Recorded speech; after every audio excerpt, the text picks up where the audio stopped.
We have This to start conference recording. will now be recorded. Yep. Okay. 6:30, I'd like to call to order the February 10th, 2022 meeting of the Architectural Review Board. Our first order of business is approval of the meeting minutes from the last meeting. Does anyone have any comments for the meeting minutes? Just raise your hand quick if you have any comments. Okay, is there a motion on the floor?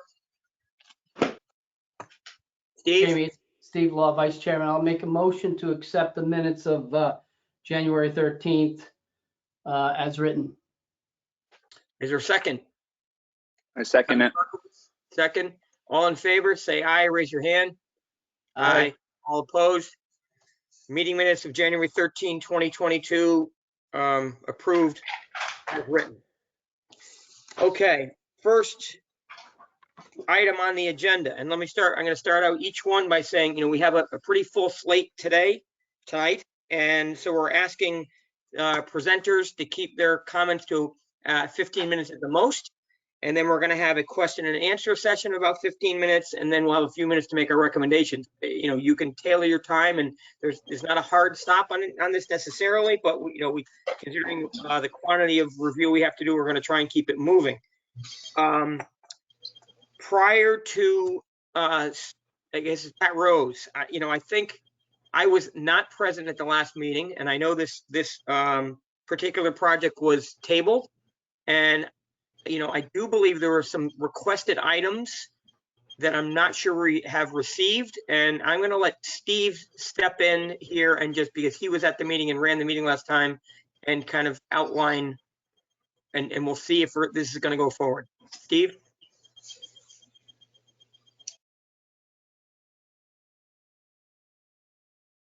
You're on mute, Steve. Steve, you're on mute. Okay, sorry, Jamie. Thank you. Steve Law, Vice Chairman. I know we talked about this last week briefly, and we brought to the attention of the applicant that we needed several items before we could really get into it and review it fully. There wasn't a site plan that we really needed to understand how the building and the project related to the site and the street. So there was the site plan, there was I don't think we saw a planting plan, and we requested a lighting plan subsequent to our meeting. So we were hoping to get that information. We did get a site plan, which allows us to look at the site and understand the relationship, but we didn't get planting plan or a lighting plan from the applicant. So I don't know if that's going to be forthcoming. Steve, I don't have either one of those. Those have been, the site work was being done by Christy Angeles, so I don't have those. I have my architecturals and the neighborhood context map, but that's what I have.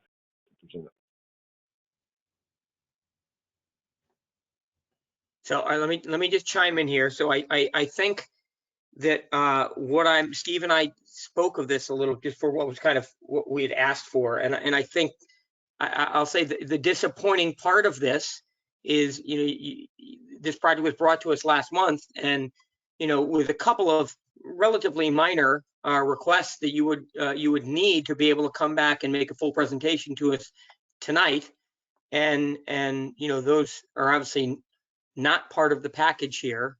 And I think, we decided this just needs to be tabled again until we get the information that we requested. So perhaps any other board members have an opinion on this. Now's the time. John Zabel, member. Jamie, I think I understand the desire to have this stuff submitted. One thing I definitely don't want to get away from is being able to have the applicant present it even at the meeting. Again, it stinks that we're virtual. I'm looking forward to getting back and seeing you all in person, hopefully next month. But certainly if the applicant can talk us through and present things via this virtual media, that may satisfy us. So before we go ahead and table it, I just ask the applicant if they are able to provide any of that information this evening that we would ask for. If so, I would, and hope the other members would also be pleased to hear of it and about it. So that's the only comment I'll have. Okay, I'll just chime in that what they have is, other than the site plan, essentially what they had last month, and a couple of things that were requested, weren't given. So again, it could be considered an incomplete application. Tom or Shannon, do you have thoughts on this?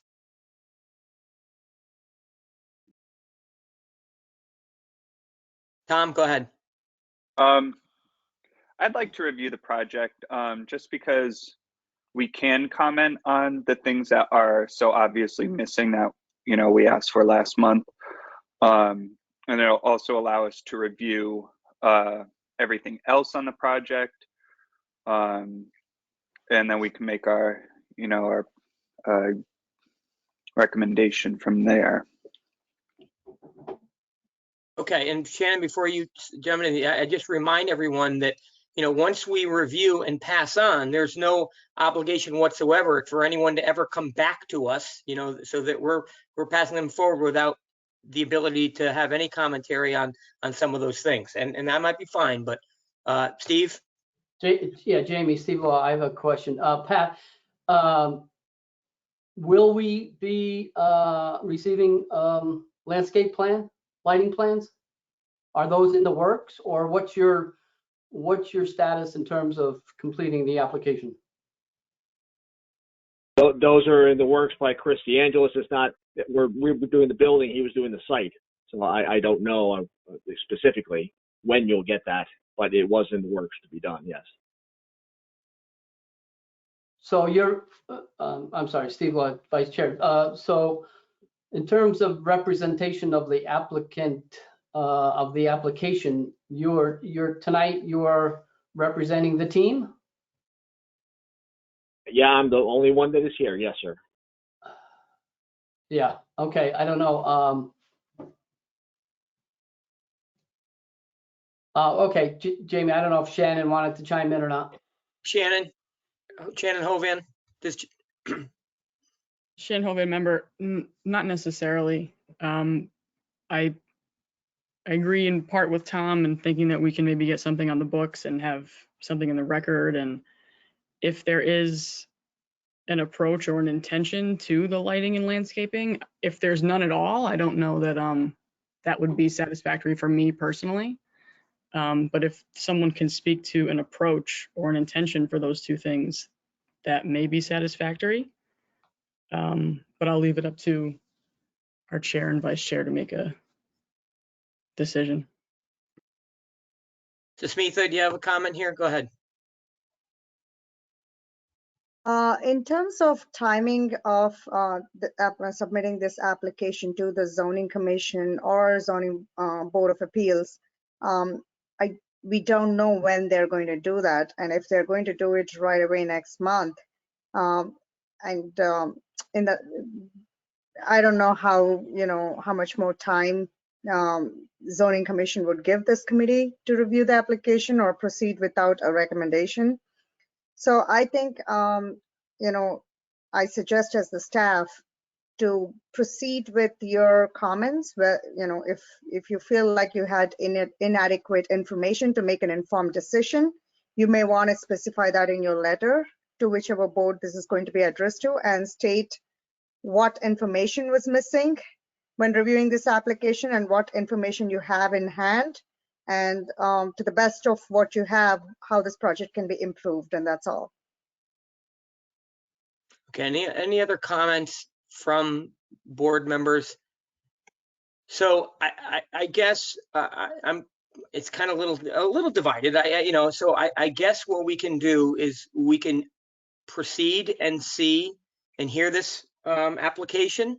We can make comments both on what we see in front of us as far as the building, and we can also comment on the lack of information on some things. And I don't know what we can do to request that. Maybe Smith can weigh in on that. Request further information to be submitted to us. But I'll just say, yes, we'll do that. But I will say, kind of for the record, and maybe Pat, you can relay this on, is that, this is second shot. And so I think it's not right that we make a request like this and then we're put back into the position of kind of being the bad guys, even kind of having this conversation. And so, going forward, I would expect, as long as, I'm sitting here, that we would be far less lenient in, especially kind of second time around when we've asked for some things and, you had a whole month. But that being said, we're gonna review this tonight and, give us, our honest opinions about where we think the project stands, and we'll craft a letter of response then. So with that being said, Pat, I guess you're the only one, you're up. So go ahead. Now, you're gonna share some drawings, or that's up to you? Yeah, I can share some drawings, Mika, if you let me do that.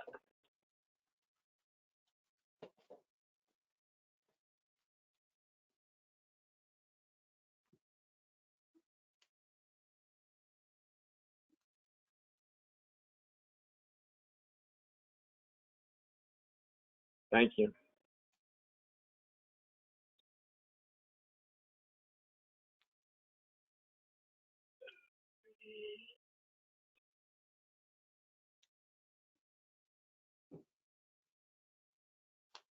Everybody see the screen that I've got up here, the neighborhood contacts map? Yep. Okay, good. Yeah, we're good. Good. Yep. And Success Avenue is this location here. The Bridgeport Stratford line runs through our property. Most of it is in Stratford, little sections in Bridgeport. This is the lot itself. Let's get a little closer.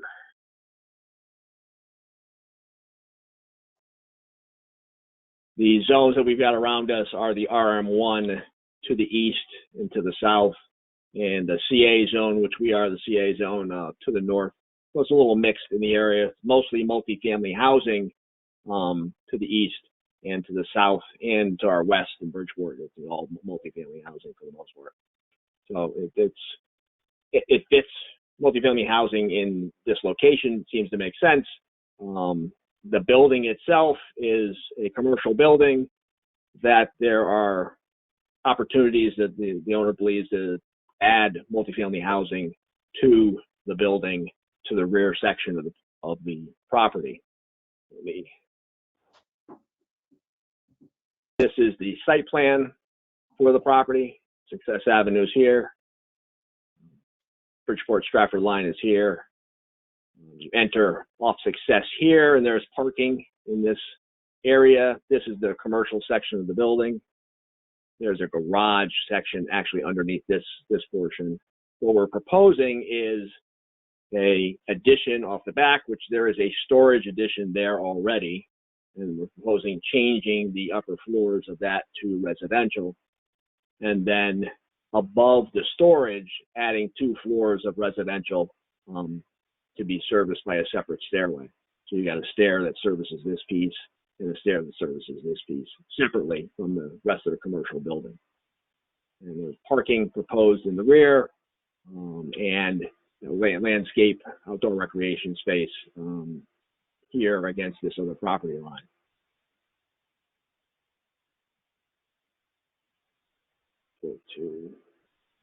But so you can understand, the existing building is commercial on that first floor, and then there's some storage in the back. That's the existing building. And then there's a second floor, which is just used for storage currently. It's a low rafter area in the building. Just existing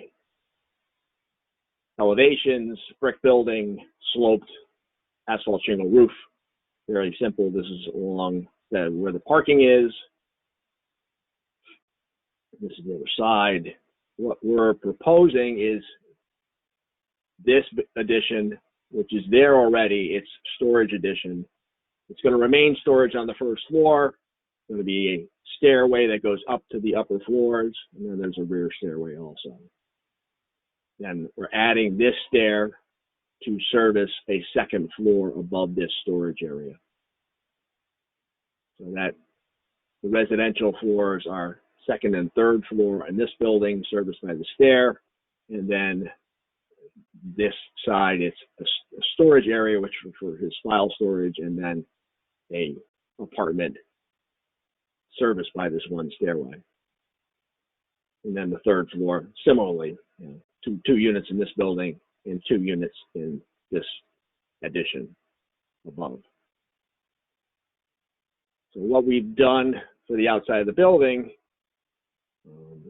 this being, saying the rear, but it's the front elevation of the multifamily housing, is that you've got the 2 storage areas on the first floor, have an overhead roll-up door with a little shed roof over the top of them, and then in the center there is the entryway for the residential above, these 2 floors of residential.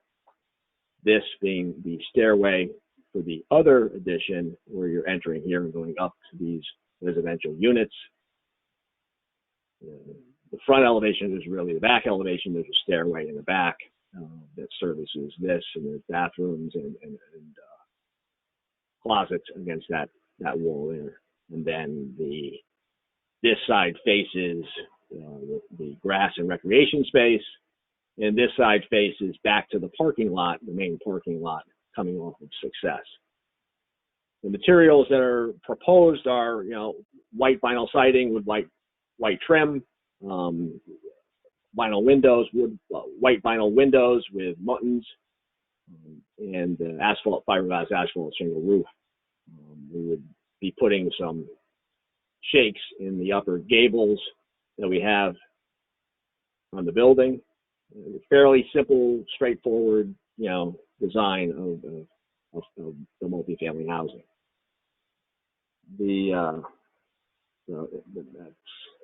As far as the landscaping, I mean, there is opportunity, there's opportunity for landscape, in this area, which is called out as lawn. There could be hedge against this commercial building behind us to screen it along here, and then the opportunity for some trees along the parking lot. The rest of the site, for the most part, is paved. Lighting, they'll have to come up. We'll get a lighting plan associated with some lower fixtures to light this parking lot. Currently, this side is for the most part lit off of the building.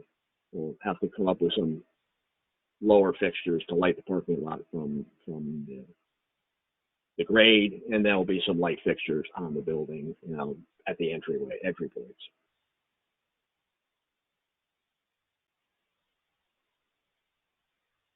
Pretty much it. I'd be happy to answer some questions or hear your comments. Okay, Pat, thank you. All right, so we have our little order here. So Tom Sharkowitz, you are up first. All right. I'd just like if the presenter could clear something up. On the presentation that we received, the large format drawings, the first floor was not set up as storage. It was set up as half storage and then it looked like a 1-bedroom unit. Right, which then affects the entry elevations, which is 3 on A201. Which one is the true one? Is it going to be garage storage? Is it going to be units? It's going to be garage storage because we're limited in this zone for the number of units to 7 in this addition.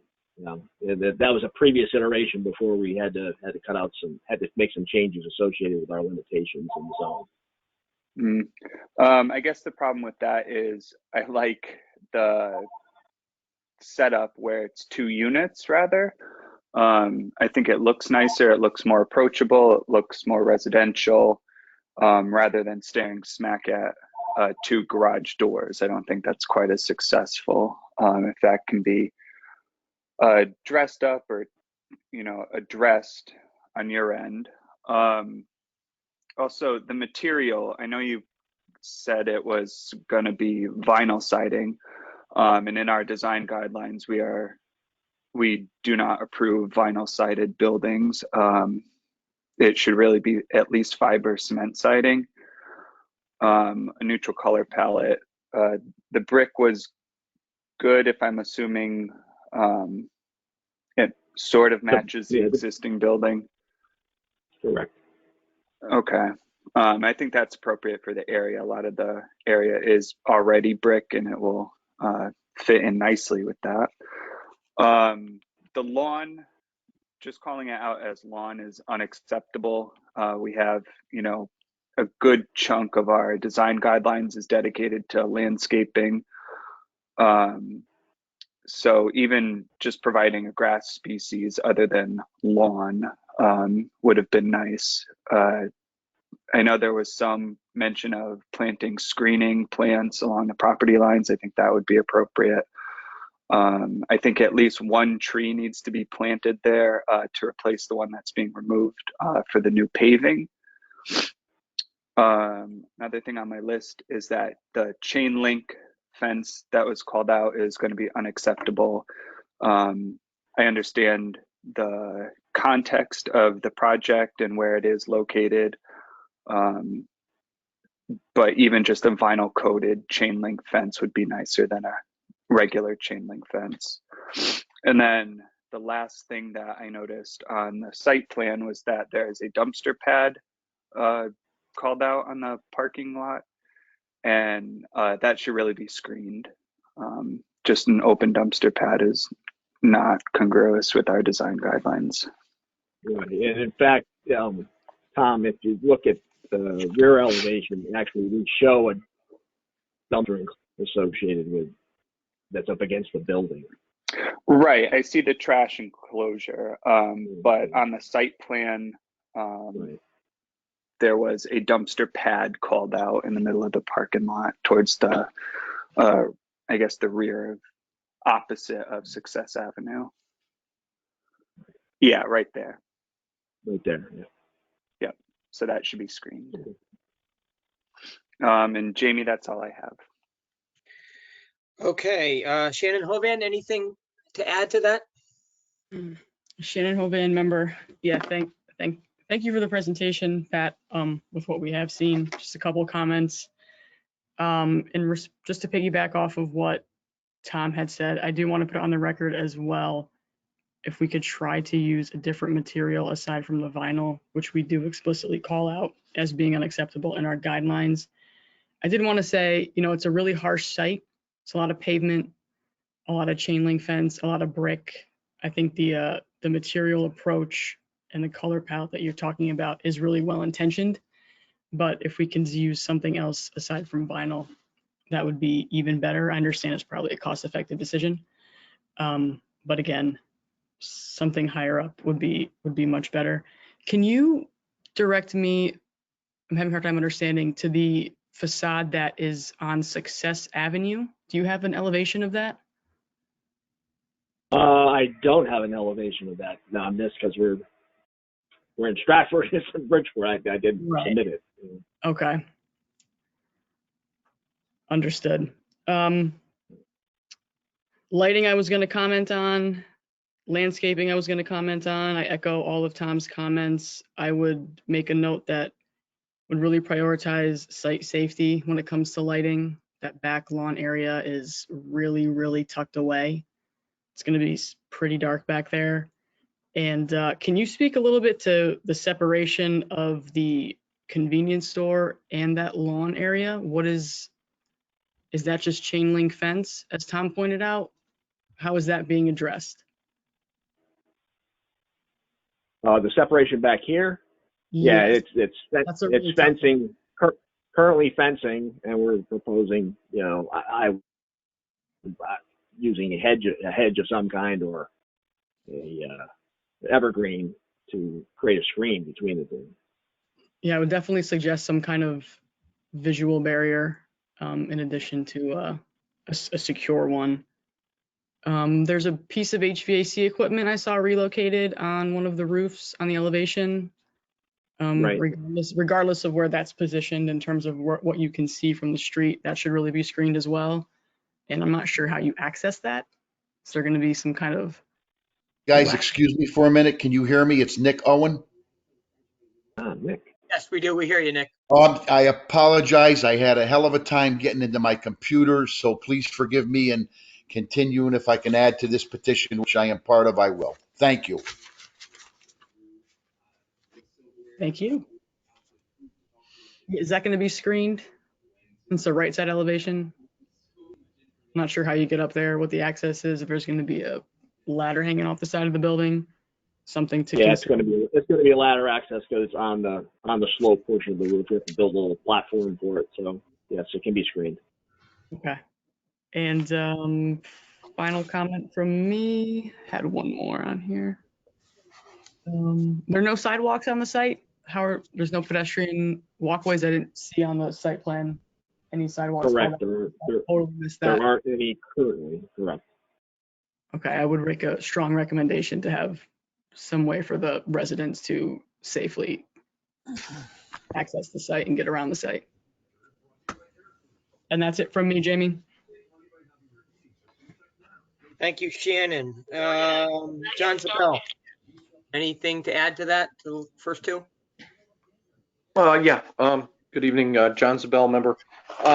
Just again, point of clarification, because I see what Tom had said, and actually there was a discontinuity even on the original plans to each other. On A101, the first floor elevation of the quote unquote current storage area, at least on my plan, had storage one side, one bedroom the other. But as Tom had pointed out, there were two access doorways looking like there would be two residential units. But now I'm hearing that those are just storage. That's correct, John. Okay, Just yeah, storage. A101 originally had a split bill there, but the elevation showed two doors. So, okay.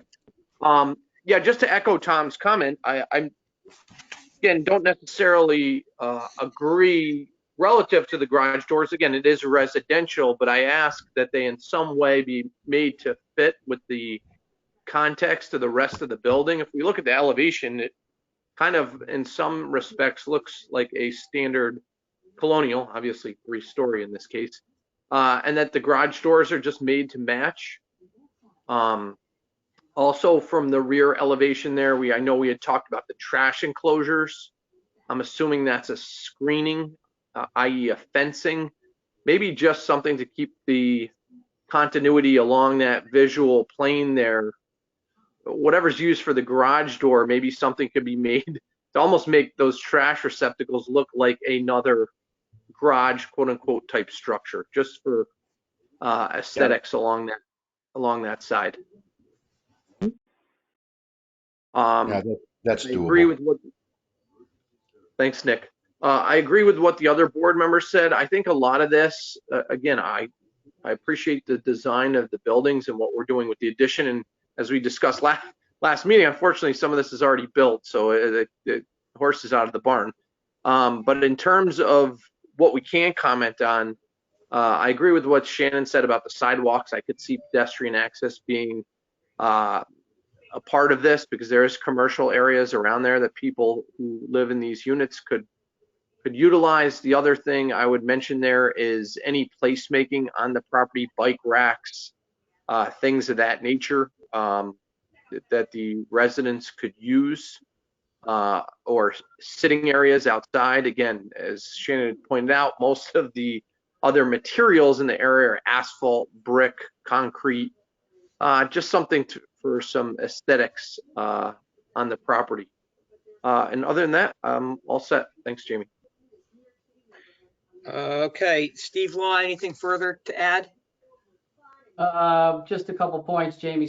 Steve Law, Vice Chairman. I think the big concerns that I have, besides the other points that were brought up from the other commissioners, were the site, the relationship of the site. It does seem like it's almost a no man's land type of site. I'm a little bit confused as to how the people, Pat, if you could go to that Yeah, that site plan. So I'll say the west entry of the 3-story addition.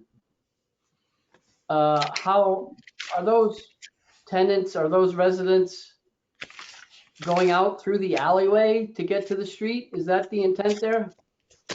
No, no. Those are rear doors that we had for the storage that we're leaving in place for the exit to the west. The main entrance is going to be on the east side of the parking lot side. So for those residents who are going to get a bus or pedestrian or walking, they come out the east side and walk around to the south and through the parking lot to the site. Yeah. That's correct. That's correct. Yeah. Whatever can be done to improve the pedestrian right away, I think would help. As Commissioner Hovan said, it's a pretty harsh site back there. I think I echo a lot of the other comments.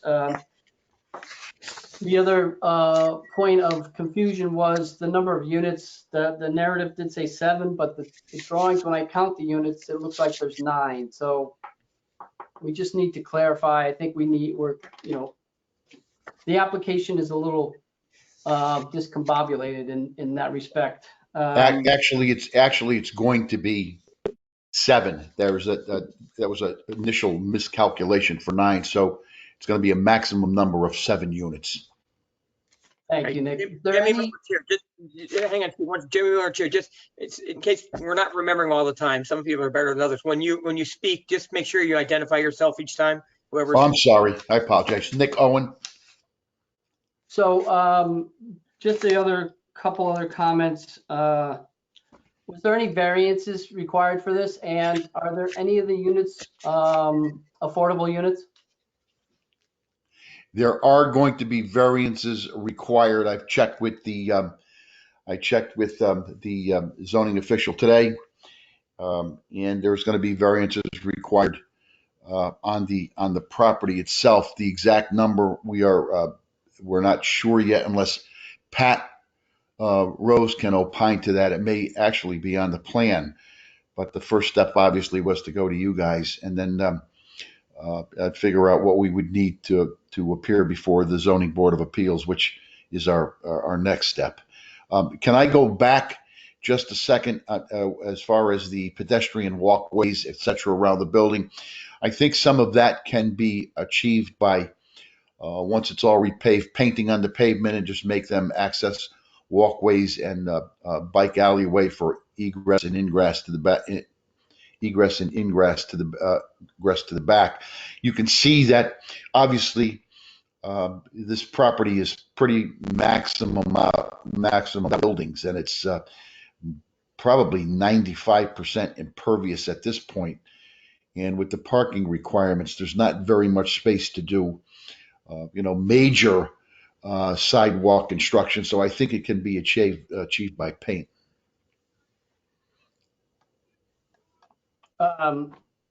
Okay, so we're right. Nick, are you saying that we're at the minimum for parking? Is there any way to decrease parking? Not without additional waivers, unless Pat Rose has something to add to that. What was the ratio, Pat? Pull it in a second.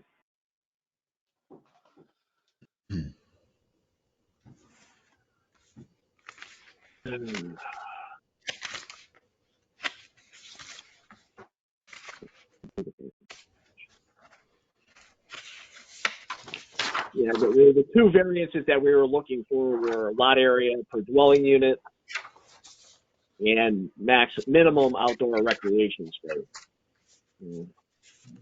which we meet the parking requirement. I don't see the calculation on here. Maybe it is on there. Here it is. I'm sorry. Total spaces required 35, and we have 35 provided. But that chart also talks about 9. Jamie Miller Chair, but that chart also talks about 9 units. Correct. So once you take out 2 1-bedrooms, then you'll be down to 33 and a half, or 32 units, 32 spaces required. So there's an opportunity to lose a couple spaces. All right, I'll just continue my comments. I think that would probably help the situation somehow. The only other comment I had was this, it appears it's a kind of a mixed use building now. I'm just wondering if there's some consideration for the building code in terms of separation of uses. That's going to be I think a requirement. Yeah, and in order to do this, to even turn the existing building to residential, you need to sprinkler the building and you need to separate everything. So that's what's required.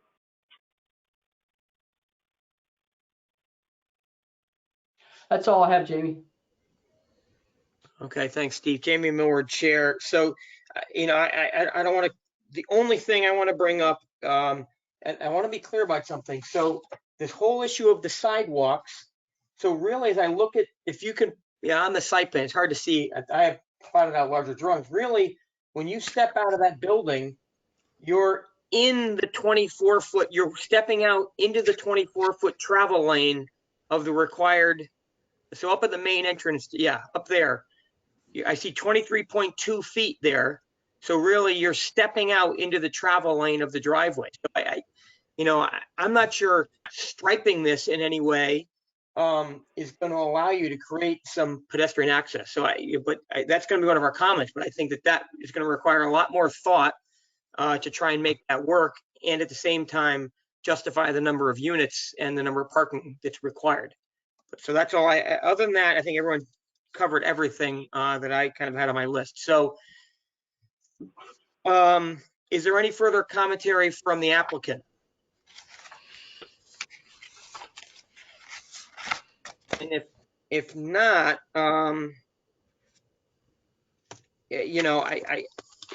we kind of have a new format that we have looked at here about whether or not we are going to say the proposal is either consistent or inconsistent with the design guidelines. I feel like I have a pretty large list of ways that it is inconsistent. I'm not sure how we say that. I mean, it's not in its totality inconsistent. So I don't know if we just say, Smitha, maybe you can weigh in this. I'm not sure if it's I don't know, partially consistent with, the following list. Is that how this should and could be written? So Smitha, help me here. Yes, you may want to say the proposal is consistent with the following guidelines found in the commercial design guidelines of ARB and inconsistent with the others, some of the others that are stated below. And, you can make a list of what it is consistent with and what would need significant improvement.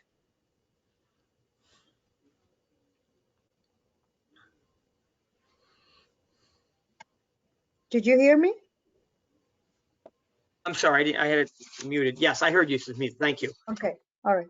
So I'm going to read and pardon me, I'm now looking for that sheet of paper I just had. Pat, can you stop sharing your screen? Sure. I was gonna, John's a Bell member. Can we just one last time, because again, just for consistency's sake, per Nick's earlier comment, Jamie, can I have the floor for a minute, by the way? Sure. John Sabell, go ahead. Yeah, can you share your screen again, Pat?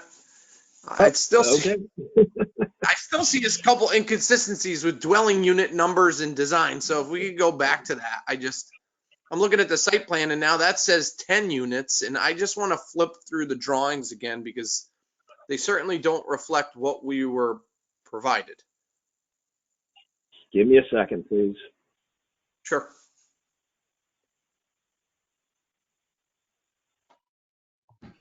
Turned it off. Okay, so right there that says 10, right? So that's incorrect. If I add those two together, it's 4 in one, 6 in the other. Correct. Okay, so so per the dwelling there, what is the split? It's 4 on the addition that's to the north, okay. and it's 3 on the addition that's above the existing. Okay, and if you could just step through the floor plans quick one time, just so we. Okay, so those are both storage now. Yep. Then you have 1, 2, and 1 in a storage space on the second. Oh, there's a large and storage space on the second floor now of that more southerly unit. Okay, now I got it. correct. Thank you. Got it? You're welcome. Thanks, Jamie. Okay, Jamie Moore, Chair. So I'm going to attempt to read into the record something, and it will be open for commentary from the commission members. That the proposal for 520 Success Avenue is consistent with the design guidelines of the ARB, except as itemized below. Number 1, that overhead doors shall perhaps be more residential in nature. That the material chosen would not be vinyl siding. That there would be additional landscape required around the lawn areas as perimeter shrubbery, at least 1 tree, and then perhaps some trees in the parking areas. That chain link fences would be upgraded That the dumpster pad would be screened. That there would be appropriate lighting, both decorative and safety lighting, added to the building and to the parking lot. That any HVAC equipment, rooftop or otherwise, would be screened from view. That we would make sure that the trash enclosure is enclosed appropriately, and that from a safety standpoint and from a design standpoint, that that the design be relooked at to include sidewalks and pedestrian access to the main entrances for anyone who's living there or visiting there. Is anyone, commission members, that I was jotting all this down as we all spoke. Anything that you feel that I missed? No? Shannon, Steve, you're okay? Oh, yeah, sounds good, Jamie. All right, so, that's recorded. So is that good enough that we can, you guys are good to vote on this at this point? I think Okay. John Zabel just left. So you only have 4 members. You're right, he did leave. Ay, But- ay, ay. But That's he okay. nodded his head saying he had nothing else to add. So if you would like to take a vote, that should be okay too. Okay, we can take it. So, I'd like to, can I have a motion? Yes, Steve, Vice Chair, I'd like to make a motion that we pass forward a recommendation to zoning that we have reviewed the application and found several insufficient items. In general, we have not a favorable recommendation. Okay, hang on, Steve. Let's back up because, I just read in what I thought we might vote. We're not, I think we've agreed that we're not recommending or not. All we're going to say on all future applications is whether or not they're consistent with the design guidelines. So what I just held out there, I thought was what we might vote on, that it is consistent except for, and there's a pretty long laundry list there of things, but that we itemize the things that we felt were inconsistent. Now, if you feel like that should be written differently, that's fine, but you're kind of putting a different kind of verbiage to this.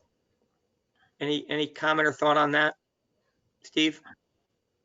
No, I just, no, I'm fine with your list of comments. Okay, so I'll go back to then, can I have, if that's the case, unless anyone has any further comment, can I go back to, is there a motion to, for the, what will be passed on, what I read aloud, can I have a motion to forward that along? Tom Sharkowitz. I'd like to make a motion to pass along what you said. Is there a second? I like that. I will second your statements, Jamie, regarding the consistency or lack of consistency with our design guidelines. Okay, all in favor, please say aye or raise your right hand. Aye. Aye. Okay, motion passes. So Aileen, this is on tape because I know there's a pretty lengthy list there, but you'll be able to go back and capture all those things. All right, so thank you, everybody. Let's move on to our second application. 975 Lordship Boulevard. I'll remind the applicant, if they weren't here before, that we were trying to keep this to a 15-minute presentation followed by 15 minutes question and answer. Is there someone here representing 975 Lordship Boulevard? Good evening. My name's Jim Casey, and I certainly am, but Pat Rose is going to do the heavy lifting this evening, so I'm going to pass it over to him. Hi, Pat Rose again, talk about 975 Lordship Boulevard. Can I share my screen because I've got a little presentation to show?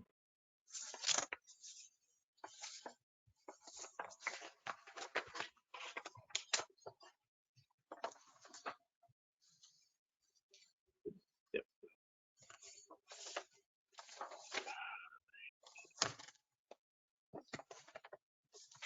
Okay.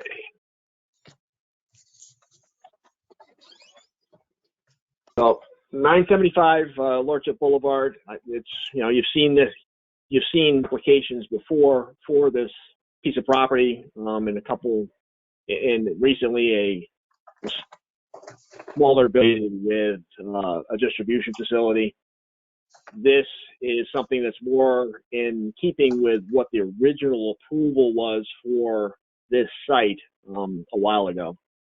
And what we're looking at is a 169,000 square foot warehouse facility that is access way from Lordship Boulevard.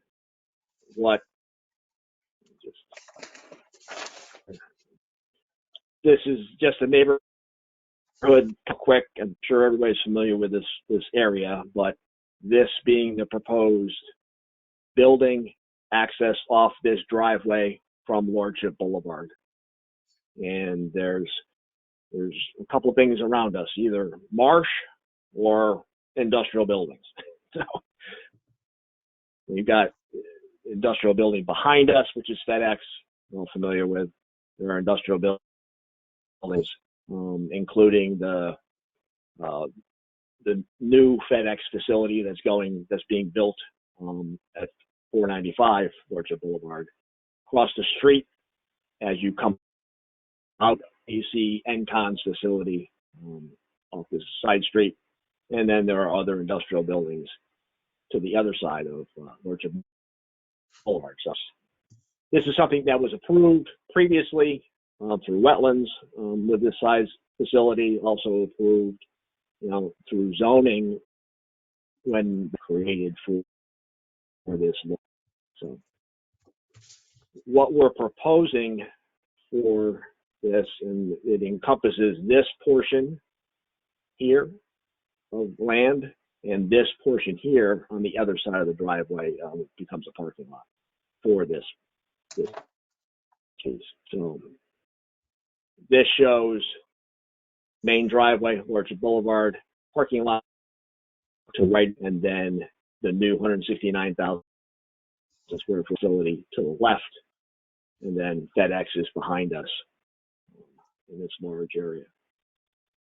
What we've done is we've created entrances on the corner where the main parking lot is, and then to the rear is where all the truck docks are, and drive-ins all screened from we'll see the good side of the building, facing Lordship Boulevard.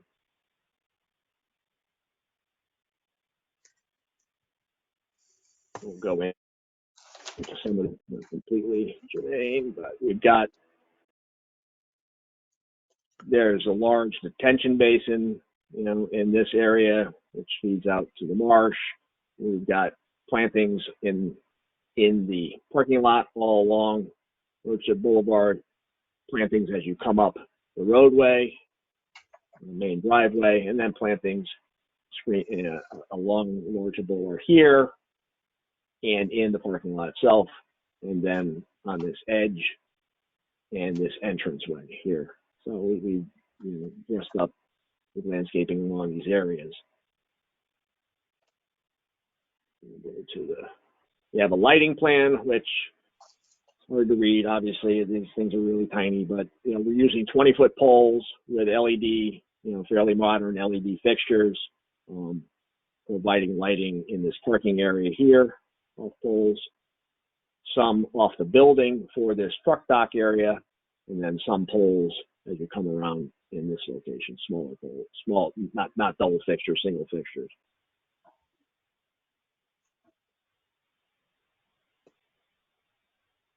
Our building, it shows in two halves. We have an entranceway, these large projections here, and here are creating that entranceway with glass and double doors coming in, and then glass on this corner. Got sprinkler and fire and electrical rooms in this corner, and then loading docks and stairs coming down from the warehouse. Same thing on this end of the building. Similar treatment for an entryway here. So the building is designed to be split up into multiple tenants, 2 tenants, 4 tenants. It's designed to be flexible. I'll show you the little elevations because it's a relatively long building. Front elevation facing Lordship Boulevard. What we've done is we're using insulated precast panels on the outside of the building. We're using a fairly light color for the main field, and then a brighter color for this stripe, and then these pieces of accent at the entryways. I'll show you the next the entryways here, that these are a color, an entryway awning over the front, where the front doors coming in, and then a stripe, and panels are 14 foot wide approximately. They've got reveal joints at the top where the stripe is, and down below about 10 feet off the ground. So we've broken up that panel so it's not long and monolithic. It's got something going on, at least in it, similar other end of the building. And that's what the look looks like in a rendering, with the stripe, the tan panel, and the striped orangey ochre color, and then the main pieces that are projecting out from the building, which emphasize that entryway with glass and entrance doors. Really straightforward, but I think it's a good look for its use.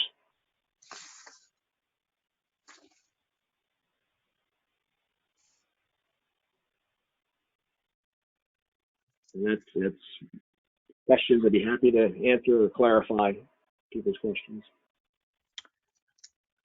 Okay, Pat, thank you very much. Let's go through the commissioners. Shannon Hovan, you're up first.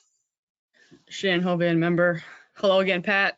Thank you for the presentation. I'm just going to go through each of the design guidelines quickly and offer 1 or 2 comments for each, and hopefully not cover everything, leave some room for my fellow board members. In regards to massing, I think the building considers its context pretty well. especially in regards to the size and the height of the adjacent buildings. And in regards to building placement, it reacts well to the adjacent lot. I know there's a little detention basin on Lordship Boulevard itself, but it engages the road the best that it can. It's not set back super far, especially on the main road. The loading, of course, could have been in the front, but you chose to put it in the back, which is duly noted, appreciated.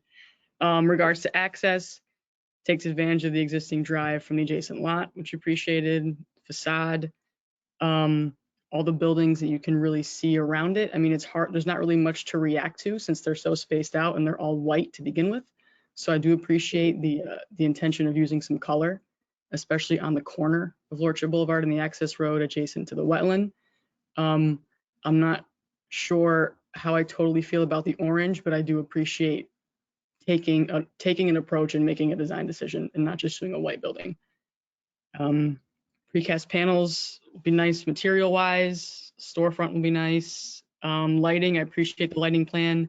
I just wanted to make a note for on record. I don't know what the minimum requirements are. It was kind of hard to tell. I just want to make sure that the parking areas have sufficient lighting.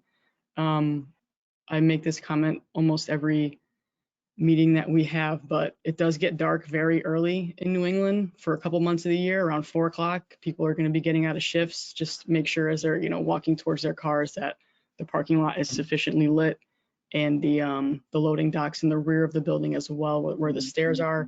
I'm not sure if there were sconces shown. I don't think there were elevations of the building, so perhaps we can add some sconces on the back of the building where anywhere there's a door, an exterior door or a stair where people are going to be coming and going. Okay, beautiful. Thank you. Landscaping's good for the lot, the best you can with some bushes and landscape elements.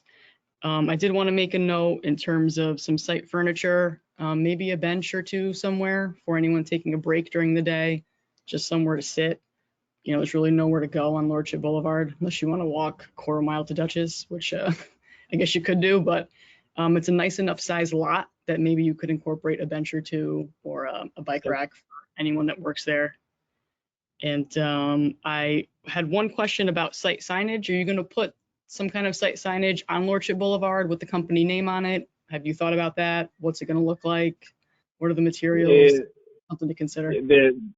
There probably will be something, but until they've got a tenant, it's hard to give you something hard and fast, with that. Right. I would just say, given what you've presented, maybe not something, brick or, something that kind of goes. Yeah, it makes more sense if it's a precast sign or something like that. Right, exactly. I think that would be great. So I just wanted to mention that as well. But all in all, this nice presentation and appreciated the rendering. Would have liked to have seen some elevations, kind of hard to react to, but the rendering is sufficient. So thanks, Pat. Oh, there we go. Yeah. I think I had them in my packet. Okay. Okay. Beautiful. Thank you. Yep. All right. John Zabel, anything to add?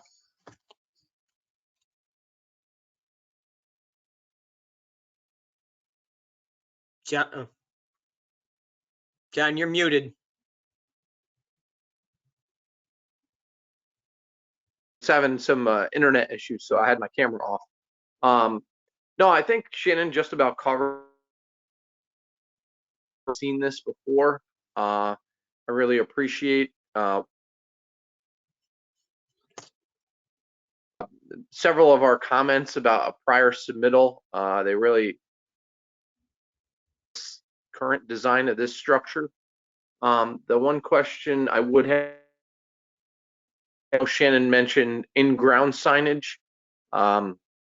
Definitely with the current aesthetics of the building, if there is going to be on building.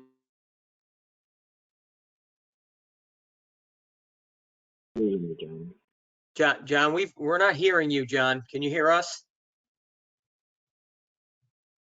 Tech signage that the applicant does consider in the context of the other.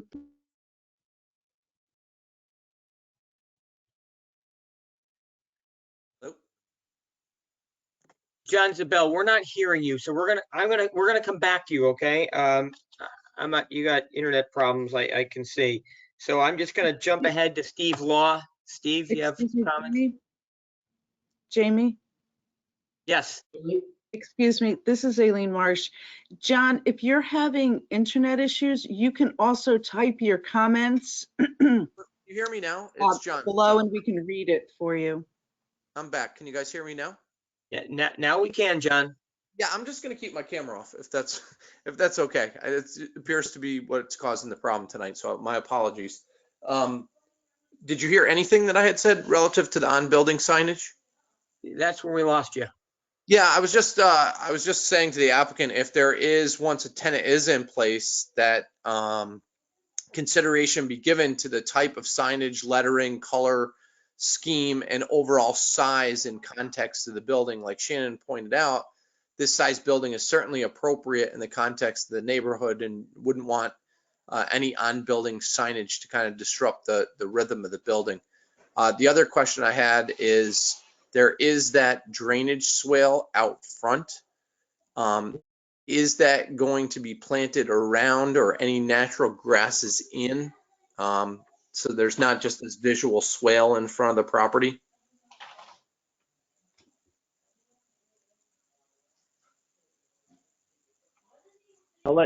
Maybe Jim could enlighten me on the swale as to what ends up happening there. Thank you, Pat. Manny Silva from, oh, go ahead, Jim. Thank you, Pat. And Manny, I'll let you follow. This is Jim Casey.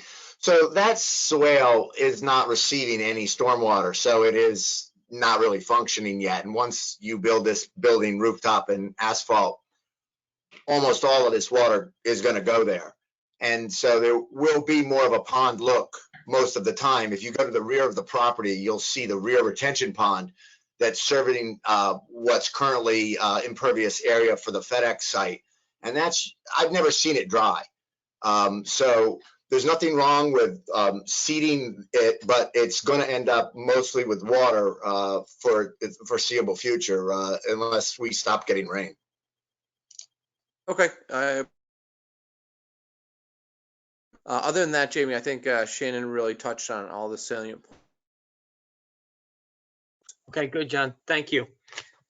Steve Law, any other comments? Yeah, Steve Law, Vice Chairman. I think one of the things that I'm kind of speak to is just the overall length of the building and how it relates to the streetscape. I know our guidelines talk a lot about creating rhythms and trying to articulate the building mass so that over this, 800 feet, we get some sense of rhythm that would help bring the scale down of the building. I think that's important. If there's a way to, I think Commissioner Hovan mentioned street furniture. If there's a way to introduce either bus shelters or benches in a portion of that length of the facade, that would help. The colors I'm fine with. I understand and I appreciate the concrete panels. I think that's a well chosen material. The swale, I'm wondering if that could introduce some type of rain garden when the building is completed, so that there are tolerant plants in that swale. And I think that's it. I just agree with John's comments about the signage. That's all I have, Jamie. Okay, Steve, thank you. Tom Sharkowitz. Tom Sharkowitz, board member. I think this was a great presentation and thank you for it. I think the landscaping is really good. However, we're always going to push for more, especially since this is an industrial area and the forms are inherently monumental, and landscaping is really going to break those scales down and feather it back to a human scale, which is important. I'll echo the other board members' statements that the swale needs addressing in terms of what gets planted there or how it's maintained, so it doesn't look so ragged in front of the building. And then I'll echo the monumental sign. I know you had said that there could be multiple tenants at this location, but even if the sign just said the address of the building, I think that would be appropriate. And then I think the colors are interesting, but easy on the eyes. So I think it's a good presentation. Thank you. Okay, thanks, Tom. Jamie Millward, Chairman. You know, the swale, and I'm not sure if Jim can address this or not, but there's not room, and this is more of a question than a comment, between the swale and the road. Is there room to do? I see down at the parking lot area, there's some landscaping going on there to kind of screen the parking area. But is there the opportunity to do screening either, more trees along the road or back between the swale and the parking area, other than just the trees in the parking lot itself? Well, Jim Casey, Stratford Development, thank you. There's, I don't know, 35 or 40 pin oaks planted along the roadway. And there's also a right-of-way that we set aside for future potential sidewalk. We forfeited our bond on the sidewalk so that if the town wanted to put a sidewalk there down the road when it maybe makes more sense to promote pedestrian traffic, they could. So part of the area in front of that pond is already set aside for a sidewalk, and you don't see the pin oaks. They're not shown on the plan. Yeah. No, because they're Manny Silva from Rose Tizo. The pin oaks are existing. They've been planted prior to the FedEx ground being built in the back. If you want, I can share the street view. You're right. You can, but you're right. I think about it. I've driven by the side a million times. There's the existing trees along there, and when they weren't shown, I just kind of forgot that they were there. So other than that, no, I don't have any other further comments. I think we all kind of hit upon them. So thank you. Any further commentary from the applicant? No, I think we're good. Shannon Hovan.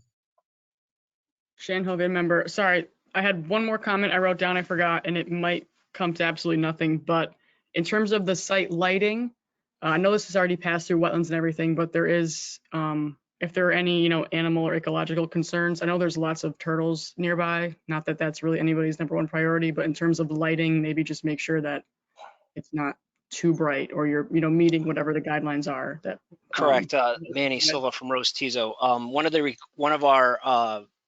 One of our requirements from wetlands is to have full house side cutoffs towards the wetland area, so they have 0-foot candles at the wetland area, at the wetland line. In fact, I think we achieved it right to where there's a drainage swale.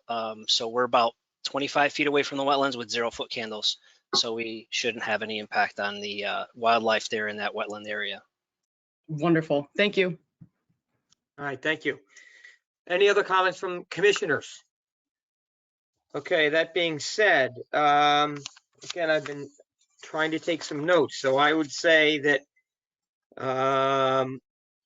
that this proposal, I'm gonna read again, and the commissioners will add to or agree to however they see fit. But that this proposal is consistent with the design guidelines of the ARB, except as noted below. Number one, that we make sure that the lighting is adequate for the safety and the lighting of the property. That the applicant consider adding site furniture such as benches and bike racks in appropriate areas on the property. That any signage that is done, whether it be building or ground mounted, be consistent with the architecture of the building. That perhaps a further look at a little more articulation of the front facade facing Lordship Boulevard, and that some additional measures be considered, if possible, in the swale area, whether that's, grasses or a rain garden or something else to kind of further beautify the area along the street. So, the commissioners, anything else you feel needs to be added to that list? And if not, can I have a motion, please? Can you unshare the screen too, whoever's got that up? Certainly, I will do that. There we go. So can I have a motion, please? Somebody? Tom Jamie, it's John. Sharkowitz. Okay, John, go ahead. Yeah, John Zabel, board member. I'll make a motion to accept the recommendations to bring this application further in line with our design guidelines as read. Is there a second? Tom Sharkowitz? I'll second it. All in favor, please say aye and raise your right hand. Aye. Aye. All opposed? My motion passes unanimously. Thank you very much for your time. Thank you. Have a good evening. Thank you. All right. Give me 1 second here to be organized.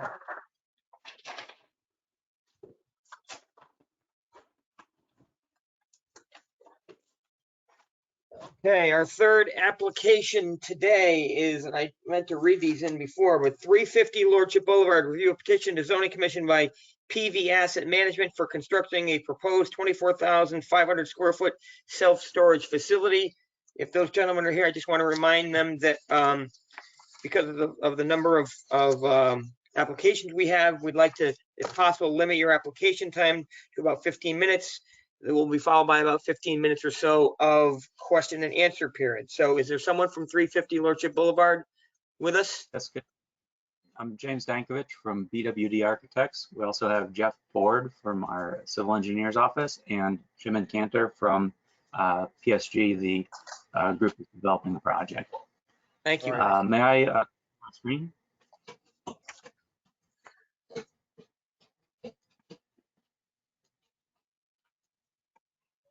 No, go ahead. I'm sorry. I'll make him a presenter. Oh, Okay, yeah, it's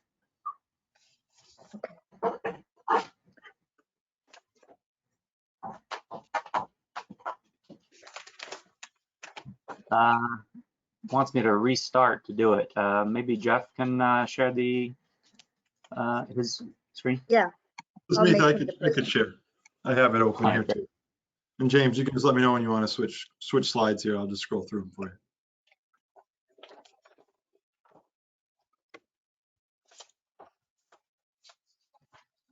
Let me know if you guys. Great. Do you guys see my screen? Yes. Yes. Great. So our project's at 350 Lordship Boulevard. We're actually just 2 stoplights up the road from the last application. As he noted, we're in an industrial area. Our immediate neighbors are, I believe, a UPS facility behind us, some kind of distributor across the street, Dunkin' Donuts next door, and we're bordered on the west side with a railroad. I don't know if they mentioned in the last application, this area is in the FEMA floodplain. So the first floor is elevated to 13, elevation 13 above the base flood elevation of 12. Jeff, could you go to the next sheet? This is Jeff's decorative site plan, which shows the Dunkin' Donuts adjacent to us to the east. And they have an existing access easement over our property, this one-way driveway to access this curb cut on Lordship Boulevard. We're proposing a 115 square foot self-storage facility with covered loading. The building will be fire rated and sprinklered. The access to the covered loading will be from that same drive aisle as the Dunkin' Donuts, with parking and loading underneath the building and across the drive aisle. To our immediate west side is a railroad track, and behind us is that UPS facility with some, it appears, trailers back there. Is there anything you wanted to go over on this, Jeff, before we go to the next sheet? Yeah. I think it's just worth mentioning the landscaping. We have complied with the sections in the ordinance. I believe it was 10.2 and 12.12 of the zoning regulations, where we were required the 5 trees along the frontage, and then we planted and mulched the beds in front. We have redone the sidewalk along the frontage here and tied it into the existing walk along the frontage. We have also provided a lighting plan with similar LED style efficient dark sky compliant lights that are mounted at 18 feet to sufficiently light the parking areas and the drive aisle up to the building face. So that was a calculation that was done. And then there'll be lights underneath the awning underneath the canopy here to sufficiently light this area as well. So I just wanted to touch on those before getting into more of the architectural side of things. We are also providing a soil erosion management plan just throughout the duration of construction that's consistent with the 2002 erosion and sediment control guidelines. And then the stormwater quality has been provided via an underground infiltration system that's consistent with the 2004 stormwater quality manual. So we are treating water quality on site and reducing peak flows from what currently exists today, while maintaining drainage patterns that are on site. So that's a big overview of the landscape lighting and then drainage. And with that, I can turn it over to James here to just walk through some of the things. If you could go back to your slide one for one more moment. Yep. Nothing else to note is the elevation out at Lordship Boulevard is around, is it 6 or 7? And we're Correct. grading the building, and Jeff has been working on the grading to reduce the dock condition and any needed handicap ramps so that it's more easily accessed for people unloading. Our typical customers are nearby residences or small businesses driving their own personal vehicles. Occasionally we get box trucks for people moving in or out, but it's really a service-oriented business that is not as commercial or as industrial as many people think. Could you go to the next slide? So that was that difference I was noting here, is that we show more stairs and ramps on our plan because this was prior to being able to raise that grade. This is the first floor of our building with our rental office, our covered loading area, and standard elevator bank and storage units in here. We usually have 2 elevators just to provide more access to the upper floor, since the majority of the facility is above the first floor. We also have a small interior refuse room, usually 5 by 10. We do not take trash from the tenants off-site. It's in their lease that they have to, anything they bring in, they have to remove. So it's only our office trash, anything for packaging for tape or boxes or any other supplies that they might sell on site. Please go to the next slide. Yep. Thank you. This is the second floor. It has a notch out of it to allow a taller height for any box trucks that come in that might need that taller height to go into the covered loading. This is typical of the upper floors, where there's one feeder corridor and most units can be accessed by making only one turn. Please go to the next slide. The third and fourth floor have that same feeder corridor and actually the same layout up here. And just a typical storage unit layout. Next slide. Fifth floor is very similar, which was the last slide. We can take a look at it again if you guys need to, but it's just a standard self-storage layout. Next slide is our roof plan, which is a low sloped roof with internal roof drains and our rooftop mechanical units. It's a climate controlled facility. All the units inside are climate controlled. And it's a split system facility. So it's a standard household split system with small condensers, about 3-foot cube sized condenser, and they're all away from the roof edge to reduce visibility and provide safe maintenance access. Next slide. This is the proposed elevation. The front of the building has a masonry tower at the office with door display and signage on the left side, which has then a pixelated ethos facade bridge over the loading area to create that covered loading, to the right side of the building with a masonry base, and that's the egress stair tower as well. The masonry base wraps around all 4 sides for both security and durability. The upper finish is typically insulated metal panel. This provides a good air barrier and high thermal resistance to create more energy efficient space. Next slide. So the rear is just continuing that masonry and ephes facade. There's very limited views of this side of the building. We were not intending to light the yard back there, but we're welcome to any suggestion you might have in regards to security or any concerns you have there. And then this is the side facing the Dunkin' Donuts, so that we have signage here for the westbound traffic on Lordship Boulevard to identify the building. This slide is typical materials showing the pixelated ephes concept on the right side of the screen, the door displays in the middle. We have sliding glass access doors that are access controlled. Each tenant has their own individual key code to open those doors and load into the building. And on the left side are proposed masonry selections in IMP colors. Next slide. This is a rendering of admittedly mature trees. They're not going to be that large when they're put in, but hopefully they do well, and in 10, 15 years they'll really look good. So this is the corner by the railroad showing our office tower and the signage at the top of the tower with the door display windows. And the next slide is the corner by the Dunkin' Donuts, which you can't see the signage on the right side there, but that's the typical metal panel that wraps around the other three sides of the building. And I think that's everything I wanted to review. Did you have anything else you wanted to go over, Jeff? No, I think you touched on it great. If you guys have any questions or comments, we'd be happy to listen and address the feedback. Okay, thank you, guys. John Zabel, you're first up on this one. Go ahead. Yep, good evening, gentlemen. Thank you for your presentation. Again, sorry about the camera work over here. John Zabel, board member.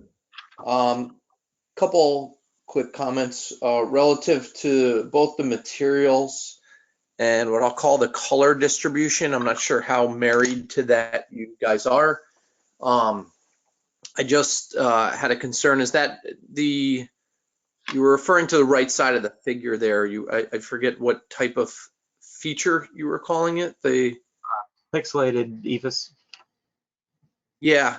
I don't mind the tone so much because, again, we have several of these type facilities in town, and I think fortunately for us, we've been able to comment on most. I think what we're going for with buildings of this height and massing, especially in relation to other nearby structures, i.e. the Dunkin' Donuts, it is something, because the building is so high, that's going to blend in with the natural environment behind. And I think just my first glance at this when I saw the renderings was the pixelated look, at least in my opinion, the other board members may feel differently, does not accomplish that. I think the colors may, you know what I mean, the muted grays that I see and kind of those greener tones may blend in with a winter type sky, and that's something I think we would be looking for, especially in this season. So I'm wondering what additional consideration could be given to that. Now, in terms of the materials, I know you talked about the concrete block that's visible on the left here, the glass for those front panels. What is the material of this pixelated? Is that metal, insulated metal? We're indicating it as ephes on this. We have done it in both insulated metal and ephes, and the metal versions we've done have a lot of trim connections that actually sort of make it look too finicky. I'm not sure the right way to put that, but it looks like there's too many connections in that kind of installation. So we've seen a lot more success with an ephes type. Okay. The other comment I had relative to, again, one thing we certainly try to avoid, and I'm not sure if you were there here for the last applicant, is adding some striping to break up large masses. But if we go to one of the renderings, I think you guys have done enough with materials, elevations, and then kind of setbacks. This probably isn't a great picture. If you could go to one of the other elevations, right there. 100% certain that that white striping is then necessary. At least, like I said, when I first opened this, several of these features jumped out at me, and I said, I can understand what they're doing because it is such a large structure. But again, in my opinion, I think it almost went over the top in terms of the articulations that you've done. Can we go to the northeast elevation? I think that was one of the ones.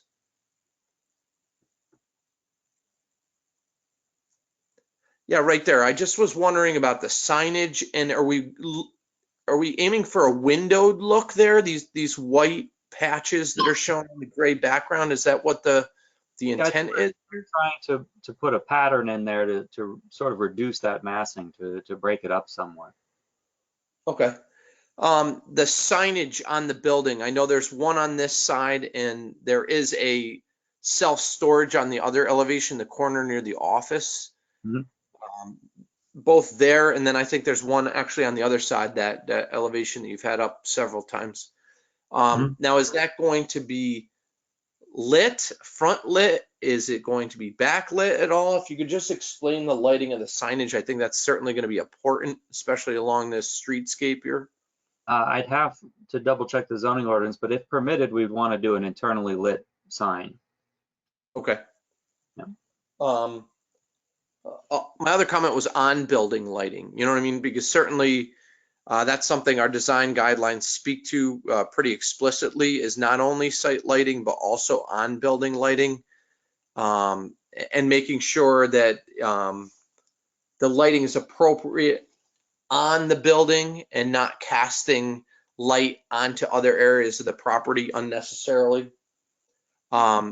You did answer a question about trash. I think that's something we've always looked to screen, and at least from my view here, I don't see anything for exterior trash storage. Yeah, we'd have, as I mentioned, an interior room that would only collect trash from the office, and we'd have private trash collection come and pick that up weekly. And it's very limited waste that they produce. Usually we'd have two 96-gallon, residential size trash totes, one for trash and one for recycling. Okay, and was there any consideration given to actually moving this closer to the street and moving the parking and loading areas to the back of the lot? And if so, why that wasn't? I think the issues is that existing easement from the Dunkin' Donuts through the site to get out to the Lordship Boulevard curb cut. That's exactly right. There's a couple of site constraints that we're limited to. So the easement he's referring to, basically these guys have the right to come here and exit this driveway. So we have to maintain that easement. And then the other piece of it is the drainage naturally comes down to this catch basin here. And there's a DOT easement that falls just to the left side of our proposed trees here that we have to maintain in the front. So that was the general placement for what we did. And we made sure to push it far enough back to be able to get a nice landscape buffer in the front here. Sure, and I appreciate that. Okay, I'm all set, Jamie. Thanks so much. Okay, Steve Law, you're up. Yeah, Vice Chair Steve Law, thank you for the presentation. Very well, nicely put together. Just a couple of points. I actually was gonna talk about what Commissioner Zabel just said, and our guidelines like to pull the building closer to the street and put the parking in the back, but I understand your restrictions by the right of ways. So that's a little bit unfortunate, but I guess in hindsight, if you were to try to, the front side is much more articulated than the back side. Just on the sidewalks, and again, we like to, consider making state places and streetscapes and like to enhance when we can. And so I think we speak to some enhancements of the paving materials. I'm glad to see we have sidewalks there. If there's any way we can upgrade either by putting borders or brick pavers somewhere along the line, that would help. I noticed on the front elevation, it looks like there's a couple columns supporting the upper floors. Yeah, I don't see those in the plan, and I'm just wondering if those seem a little wimpy. I'm wondering if there's a way to beef those up a little bit. Can you go to the plan, James? Are you referring aesthetically or structurally is what you're concerned about? Well, no, I'm sure you'll figure it out structurally. Aesthetically, what we see in the front elevation, I don't see them represented in the plan. Are they shown in the plan? Yeah, so I was going to say on this site plan rendering, we do not have them depicted. They were just on the other piece, but we have designed basically where the striping occurred. There could potentially be room for columns. As to the aesthetics of them, I'll let James speak to that. They are shown. Can you go to the plan? I think they're shown in one of the building. They were shown on the elevation here, so right here. Yeah, so the spacing is I don't know if it's predetermined, but obviously there's structure there that has to be supported. So I'm just, it'd be nice to see a little bit more mass on those columns. Okay. I guess I like the way you've articulated the facades. It's maybe I agree with Commissioner Zabel. I don't think after seeing the renderings that the white striping is necessary in the masonry. There's enough going on, I think, without introducing that striping. If there's any way, if you could go to the elevation or the rendering, I'm just wondering if the roof line doesn't need a heavier cornice, just to give it the overall structure a top. And again, if there's any chance to put street furniture out there, I know this is going to be a kind of a busy thoroughfare when some of these projects go to fruition. I'm wondering about bus shelters or a bus, some kind of pedestrian area plaza that could be introduced. That's all I have, Jamie.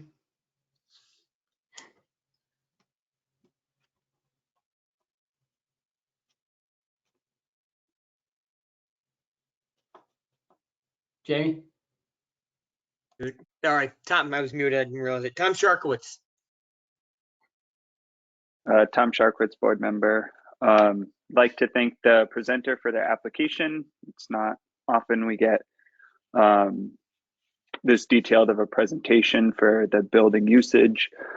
I'd like to say that the landscaping is actually pretty fantastic for a storage unit building. However, I think it needs more trees, and I'd like to see those trees arranged in a more formal pattern, so you get an alley almost down Lordship Boulevard. I think that'll be really helpful in screening, this massive building, and also just bring, a natural element back to the site. I actually disagree with my other board members with the wrapping of the building. I really like the pixelated ephes. I think it breaks up the mass rather nicely. And I like those. I think what we're referencing are the white blocks on the other elevations.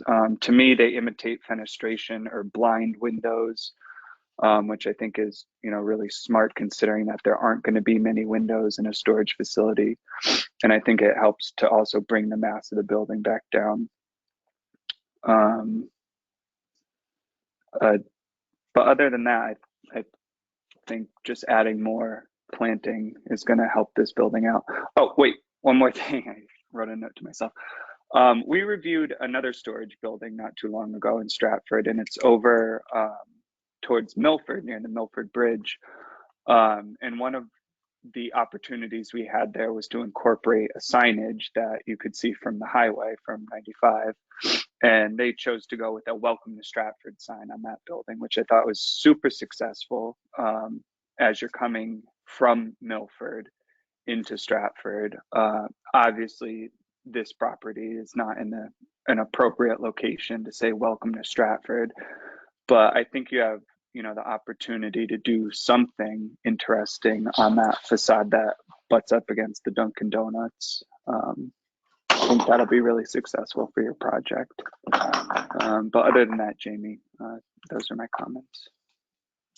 Thanks, Tom. Shannon Hovan, please. Shannon Hovan, member. I don't want to add too many additional comments. My fellow board members mentioned pretty much everything. I did have one comment. Can you go back to the rendering of the, what is it? The front elevation? My comment is purely aesthetic based and subjective, and I guess looking at the context of the surrounding buildings, there's not much to respond to architecturally, but there is, you know, brown brick. Those buildings are a little bit warmer.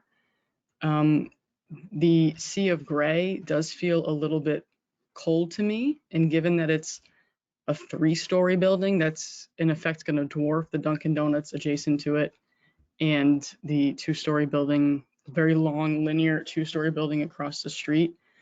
I just worry that there may be too much going on. It looks almost, it feels to me almost like 3 separate buildings with what's happening aesthetically on this facade. And I don't know, I think maybe the strongest comment I would make is that the right-hand side of the building is not really anchored to the rest of it. I think the left-hand side where the offices are is very strong architecturally. I very, very much like it. And even the ephes in the middle, I really appreciate the intention of doing something interesting on the storage facility building, which is not usually the case. But the right-hand side of the building almost feels like a different building. And I wonder if maybe, those are panels, I'm sorry, on the right-hand side there, the gray? Yeah, those are insulated metal panels. Okay. I almost wonder, again, purely subjective, if that material is potentially even necessary. And maybe that's just brick of some kind to really, it's a long building, a tall building to kind of anchor them. And I do agree with fellow board member, I believe it was Steve, that the columns may be a little more weight to them to bring them down to the ground. But those are really my only comments. I think the presentation was fantastic. To echo Tom, we don't get many of them of this amount of completeness, so I appreciate that. And lighting, landscaping, sidewalks, I think all great. My only real comment is maybe there may be too much going on this front facade, and given the brown and the warmth of the brick and the adjacent buildings, perhaps a little too much gray. But I thank you very much for the effort that you put into this building. It definitely deserves it. So that's it from me, Jamie.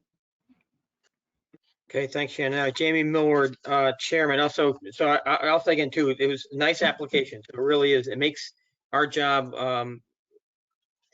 easier and more enjoyable when we can really get an understanding of what exactly we're looking at. I mean, I really don't have. I'm okay with the front. I mean, I think the idea of the white windows kind of thing. I mean, I wonder about the scale of that. Is that really achieving what, you know, keep in mind this building is 60 feet tall, you know, and so I wonder if, you know, that's going to give you the effect that you think you're going to get, because you know, there's not a 2-story or 3-story building, you know, so I don't know how big those panels are, but they're not going to feel like windows. I don't know if that means there should be more of them to make it look like it's windows, but I'm okay with it. I'm really, it's, you know, the sides, you know, the side facing Dunkin' Donuts. I mean, I think that's, can you just pull that up one more time? Yep. One second. You know, Oh. Yeah, that side. I mean, I guess I understand that wraps all around, you know, but you do have, I think the rest of the facade down at the other end is really strong. I do think there's going to be a lot of people like kind of seeing this facade. They're at Dunkin' Donuts. They're driving out. You're going to be seeing this quite a bit. And I just wonder if there's something a little more that you can do on this face. And, whether it's a written, not the welcome to Stratford, but something else like that, or some other articulation there, I think would be helpful. But I really don't have a whole lot more to say than that. So I think I'm good. Okay, so any other comments from the applicant? Anything you'd like to add from the applicant side? You guys good? Okay. All set. Thanks. Any other further commentary from the commission? Anybody? Okay, so this is actually a little bit tougher because we kind of didn't agree. I'm sorry. Steve, I have one other comment. Yes, I don't know. It was on my list, but I overlooked it. Did we talk about a transformer? Is there a transformer on the site? There was one here that was tucked behind the landscaping in the corner here. Okay. I know we always have issues with transformers, and I know our guidelines speak to mechanical screening of mechanical devices. If there's any way, I know the utility companies don't like us to put too much around there, but is there any way to consider moving that to the back corner? I think ultimately, one of the areas we looked at after this submission had gone in a few weeks back was potentially, adjusting the sidewalk over in this location and then placing it closer to this area. It keeps the secondary runs a little bit shorter as well, as opposed to having in the front here. So we're hoping to get the clearance to do that just on this side, so it's more heavily screened. And if we did that, we could provide that landscaping right up here on the corner, which I think we're going to end up doing anyways, just to kind of bolster that corner with landscaping at the ground. So that is something we're looking at. Thank you. Mm-hmm. Okay, any other further commentary from the commission?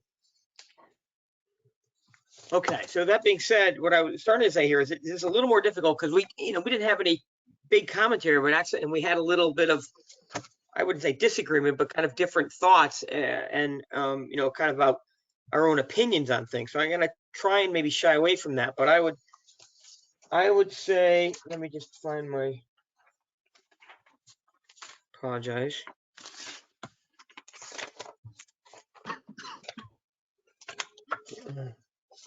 Hang on, I'm sorry, apologize, 1 second here.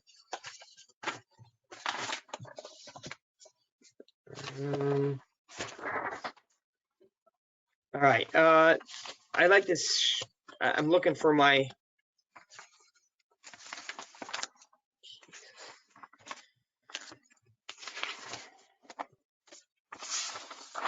all right. I'd like to say that this project is, the proposal is consistent with the design guidelines of the ARB, except as noted below, and that would be that we should be careful to screen the transformer, that we should add any additional trees and plantings as possible. It would be nice to include some kind of pedestrian area or benches and site furniture. I think one of the things I think we all kind of comment, I mean, the size, looking at the massing and size of the columns, and even the roof edge, I think starts to feel a little undersized. I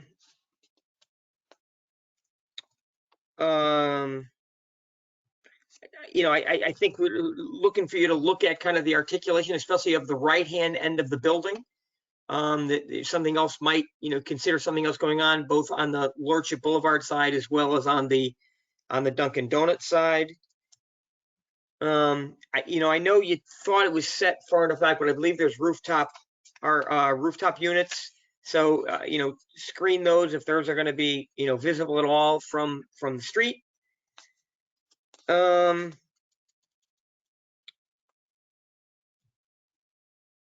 And I think that's all I had notes for. Is there any other comments that you felt that I missed from the commission members? Anybody have any further comments there? Okay, so, Steve Law. Yep, Just to echo on Tom's comment about the placement of the trees along the front, I think that's a very valid point to try to get a sense of rhythm of the trees to create that alley that Tom suggested. Well point. I had that written down too. So, it's not just additional trees or plantings, it's also the layout of those trees to kind of get a rhythm as you go down Lordship Boulevard. So if we can incorporate that too.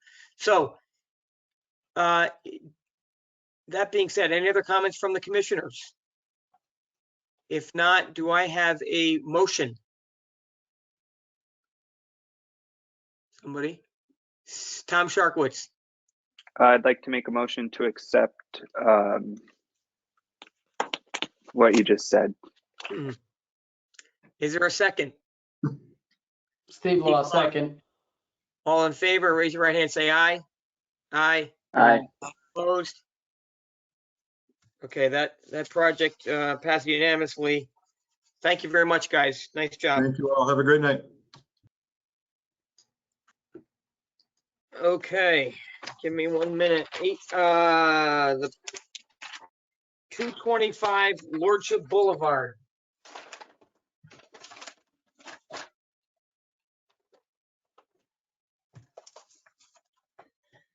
225 Lordship Boulevard. Review a petition to zoning commission by Russo and Rizzio LLC for constructing a proposed 206,316 square foot set-aside development of 100 residential multifamily dwellings under Connecticut General Statutes 80-30G.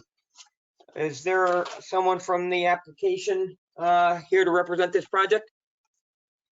Yes, Chairman, Chris Russo with Russo and Rizzio LLC. Can you hear me okay? Yes, we can. So you Okay, guys great. have the floor, and if you weren't on before, we'd like to kind of limit your presentation to about 15 minutes, followed by 15 minutes or so of question and answers from the commission. But other than that, the floor is yours. Absolutely. So, Chair, members of the board, again, Chris Russo with Russo and Rizzio LLC, offices at 10 Sasko Hill Road in Fairfield. Here on behalf of the applicant, who's the owner of 225 Lordship Boulevard. Glad to be here for what is the final phase, a final third phase, I should say, of the revitalization of what was once a very distressed site. Just going to give you some background. If you all can see the picture of the old Stratford Hotel, are you able to see that on the screen?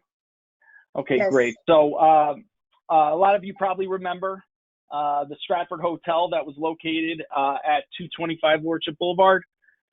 It was a very distressed building before my client bought it. They had lots of problems there. The police had to go there often. The fire marshal essentially had a satellite office there. They had to go there so frequently. And the site also suffered from the fact, even though it's in a great location in terms of its closeness or its access to I-95 and just being on Lordship Boulevard, it is located right in front of the town's transfer stations.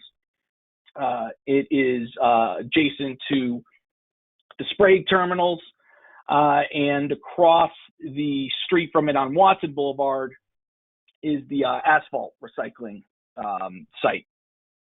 So it had some challenges, not only the site itself, but also what was around it. My client purchased the property and embarked on what's turned out to be a three-phase project. And the first phase, just to kind of, okay, let me see if I can, okay, there we go. So this is the Stratford Hotel, what was there originally. This is the parking area in the back, large asphalt parking area in the back. This is the back of the building. Here's the transfer station that is behind our site, the town's transfer station. The asphalt shingle drop-off, which is across Watson Boulevard from us. And this was just kind of the condition of the site when my client bought the property. There was the conference hall, conference center that was up front and eventually torn down. And so and you can see it there, that's probably the best picture of it, of the entire conference center and then the hotel that was behind it. So the first part of the project, and actually here's an overhead view just to actually, before I get to that, just to show you kind of where the site is located. Here's Lordship Boulevard, and then it's at the intersection here with Watson Boulevard. You can see all the spray terminals that are adjacent to it.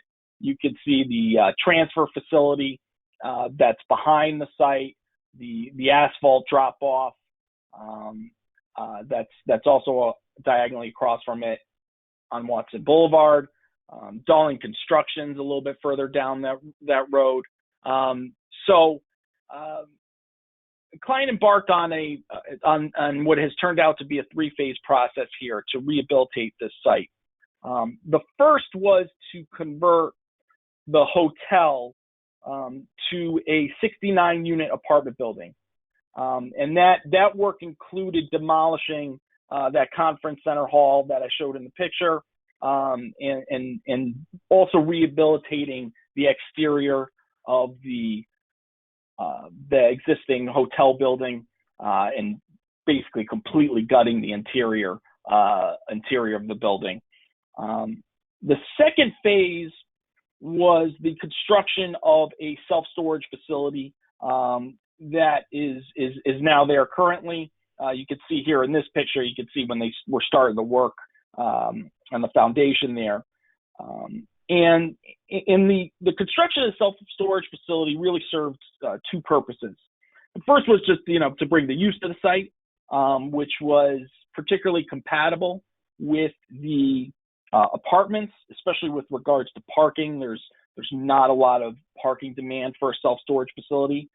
But the other kind of collateral benefit was that the self-storage facility blocked the transfer facility from view, both from the existing apartment building, but also Lordship Boulevard. And so if you look on it now and this is when the self-storage facility was partially done, but if you look at it now you can see the redone exterior of the Stratford Hotel, which is now a 69-unit apartment building, and you can see the self-storage facility building, which this is mid-construction, so it's not finished here, but you can see it there behind the existing apartment building. And that brings us to what is now the third phase, to occupy this large front area that is between the hotel and Lordship Boulevard. And that proposal is for a 100-unit apartment building, again, along this Lordship Boulevard frontage.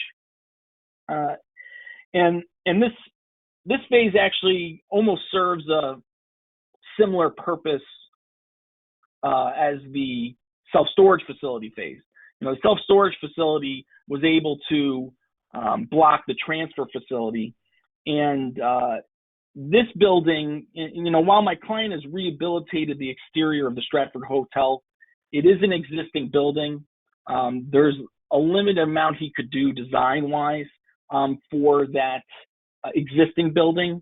But now this phase gives us another opportunity to bring some new construction and really a nice designed facade along Lordship Boulevard to somewhat block that apartment building that, while improved, is not as good as this, I guess is a nice way to put it. And really just improve the streetscape along Lordship Boulevard.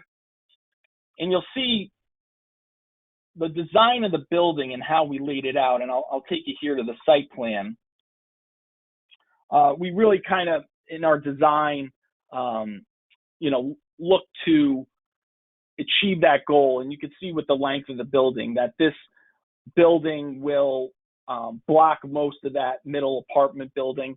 It extends all the way almost to the edges of the property along, and really will dominate the Lordship Boulevard frontage, and block this existing building, which is taller than ours, which is 4 residential stories above a ground floor that contains the parking, and as you can see here, the lobby, the common areas, the gym, the mail room, and you have a couple of access stairwells here.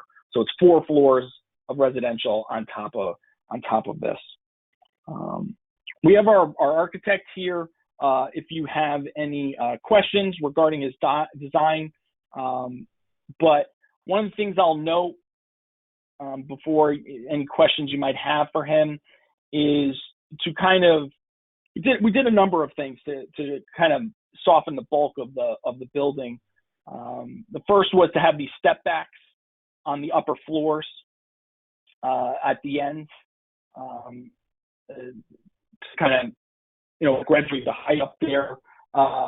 We also have a variation of materials and colors, and a lot of variations in the depth of the building, which we just think does a great job of reducing the appearance of the bulk of the building.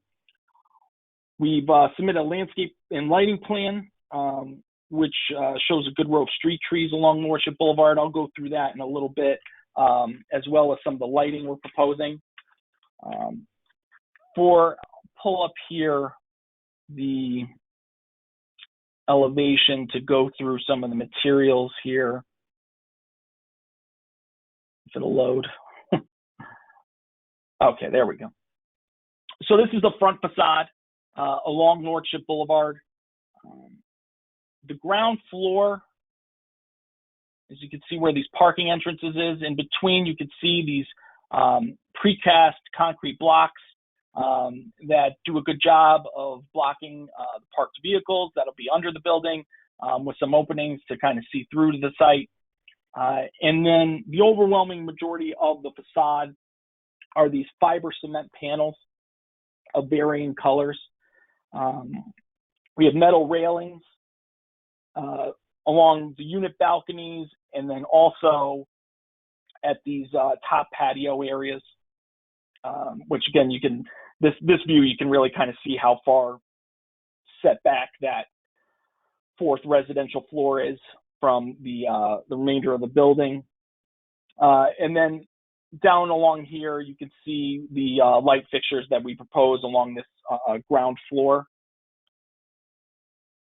And then I could show you right here, this is the landscaping plan. You can see a long row of street trees kind of in a uniform pattern, which I think on the previous application, one of the board members was commenting on just having kind of a uniform pattern. And then in between them, those street trees are pin oaks and honey locusts.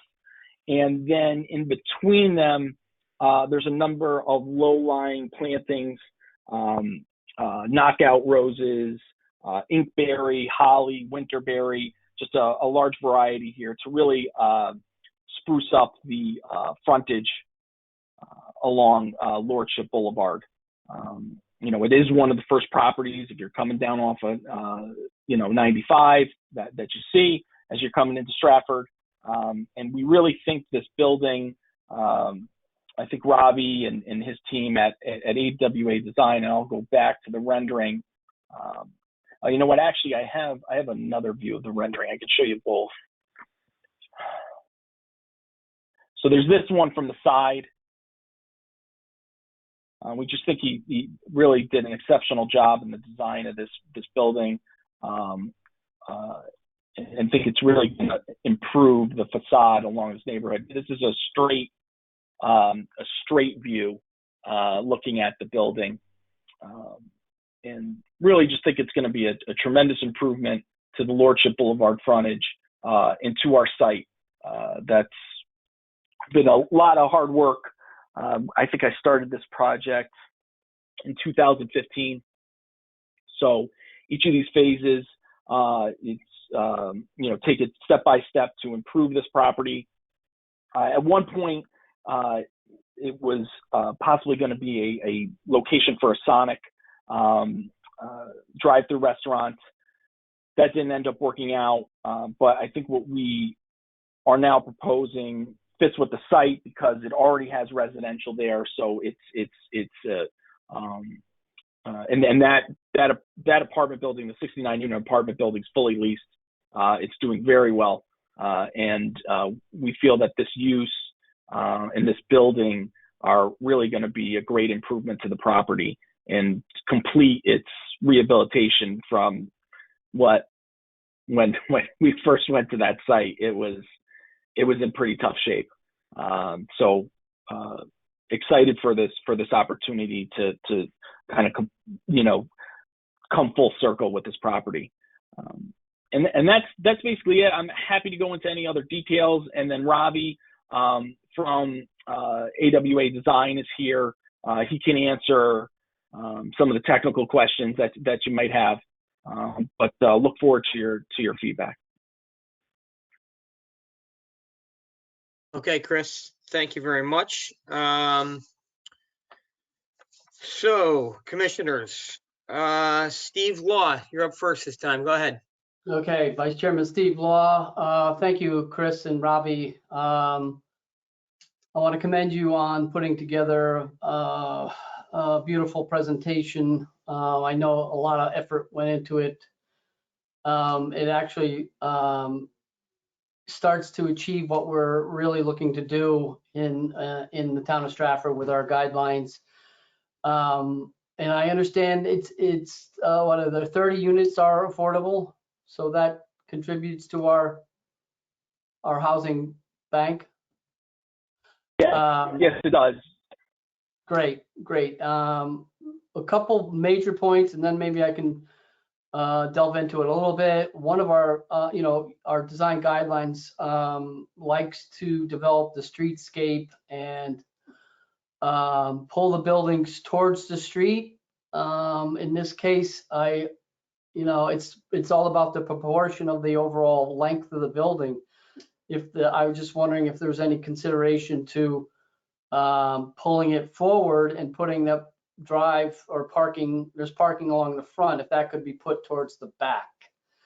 The other site comment that I just want to point out is it seems like, and it may kind of goes hand in hand with the proportion of the footprint of the building, but that's the right turn only lane. I guess the right turn on the west end. Can you go to that site plan? Yes, 1 second. It's a right turn only. Yeah, I think what we just need to be careful. Those tend to be very dangerous for pedestrians because the cars are thinking they can just take off out of there and not look for pedestrians. But I think that's one component of this, the overall length of the building. If there was any way to reevaluate that, that would be a consideration I think we would entertain. Couple other things, sidewalks. I see sidewalks on Lordship Boulevard, but I don't know if they're on Watson Boulevard. I think, with this number of residents in the area, it'd be nice to see continuous sidewalks that wrap down Watson Boulevard as well. As part of our guidelines, we'd like to make places for pedestrians and residents to socialize. So if there was, we want to consider putting benches and or bus shelters out along Lordship Boulevard. I think that would be a benefit. Couple of detail issues. It looks like the base of the building, you said concrete block. I hope it's not just smooth faced concrete block, some kind of decorative block. Can you go to that rendering, Chris, or the elevations? The elevation, yes. 1 second. Takes a while to load it. Nope. Right. I can answer that. This is Ravi Ahuja from AWA Design. Thank you, Ravi. The concrete block is a split face block with stone trimming around the openings. Okay, thank you. Yeah, so is it a nominal size? It looks like it's I guess it's a regular 8x16 block No, it's a split bigger face. size one. Pardon? It's a bigger size split Okay. block. Yeah. So in that same vein, the columns, I noticed in the rendering, the structural columns, I see pilasters on the wall, but I think in one of the renderings, maybe it was in the plan, well, these end columns, what is the supporting structure of the main superstructure? Is that concrete columns? The steel column wrapped up with the panels. So at the end base, at the end, the west and east end, it looks like the columns are rectangular. I'm just wondering if they can get beefed up and so they're more square. No, they are square at the end. I mean, some of the rendering may be looking at that way, but let me go to the plan for a second.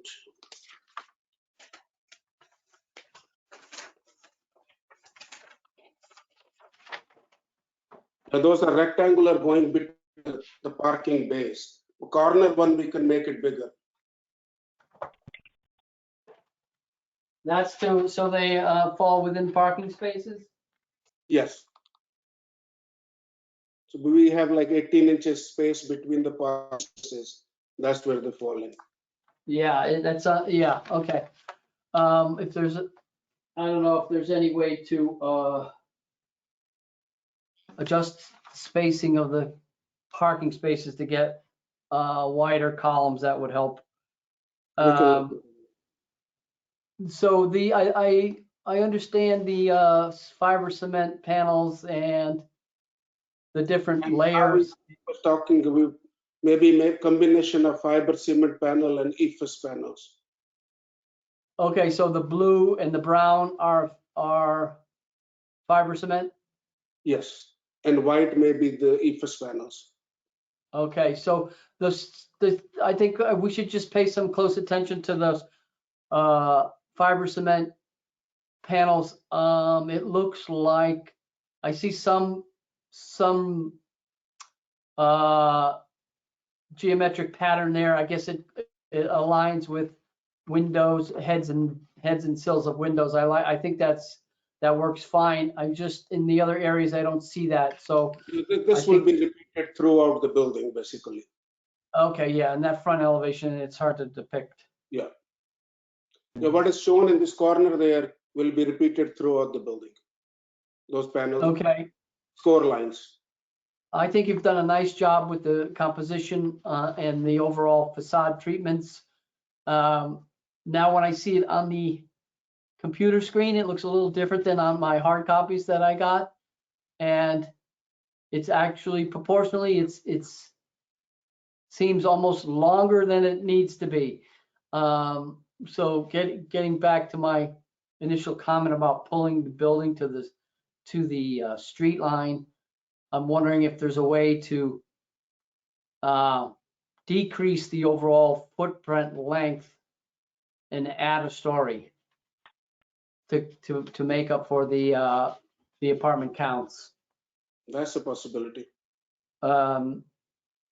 So thank you for the quality presentation. I'm actually glad to see that we're getting some affordable housing in. That's all I have, Jamie. Okay. Thanks, Steve. Tom Sharkowitz. Tom Sharkowitz, board member. I'd like to thank the presenter again for, this is a great presentation. It's exactly what we like to see. I'd like to echo Steve's comment about bringing the building as close to the street as you can get it and moving that parking to the back. I think that'll really improve the streetscape. The landscaping plan is fantastic. You really did a nice job, not just sprucing up this specific property, but the larger property as a whole. And I think the plants you chose really, are going to create a sense of worth for the property. I'm excited about that. I think Steve touched on most of it. But one thing I want to comment on is I don't like the blue-gray color that was chosen. I know it references the existing apartment building behind it. That building is totally the blue-gray color. I just find it rather jarring, especially with the wood tones that you chose.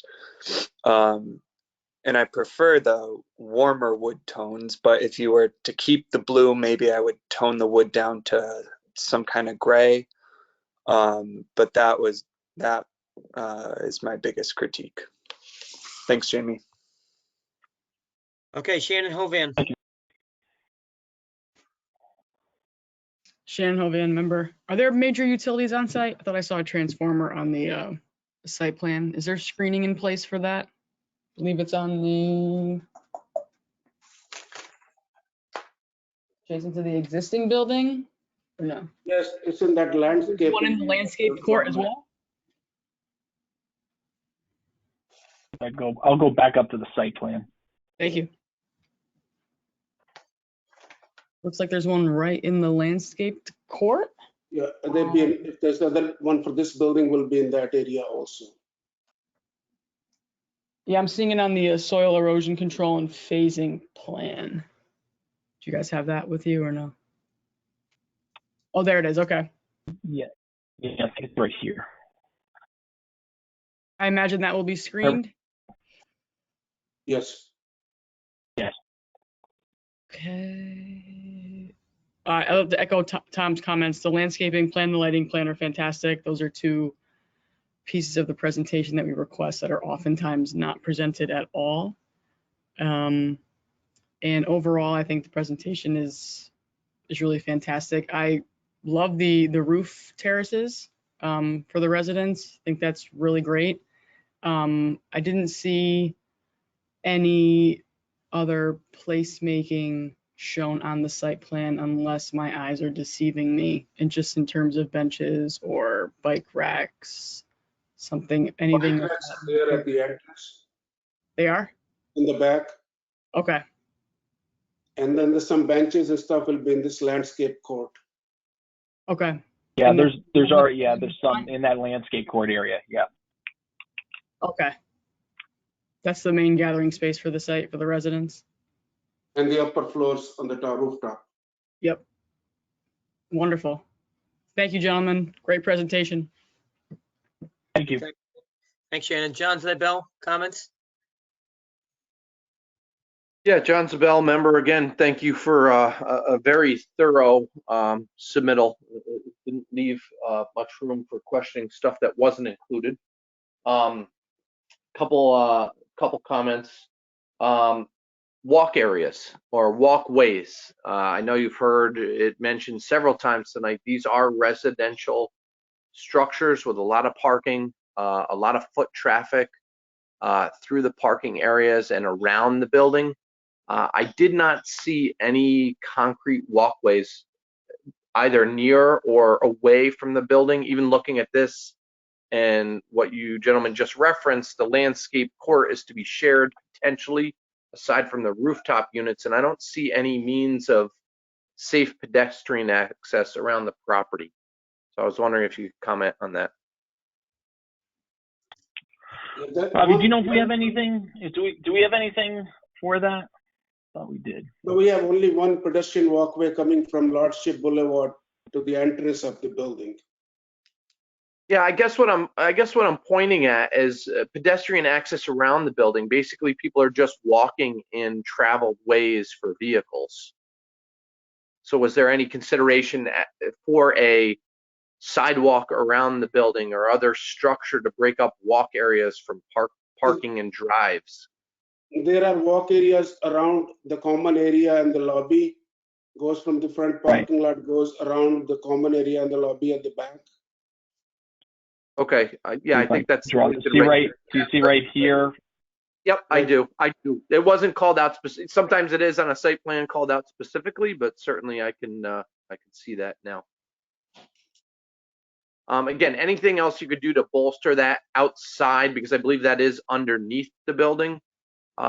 Anything in the outside area or markings, you know what I mean? Just a pedestrian cross, especially if that landscaped court area is to be utilized, just for safety on site, and an understanding that people shouldn't just be traversing the parking lot to and fro anywhere in order to make it a safe place. Sure. That's a good point.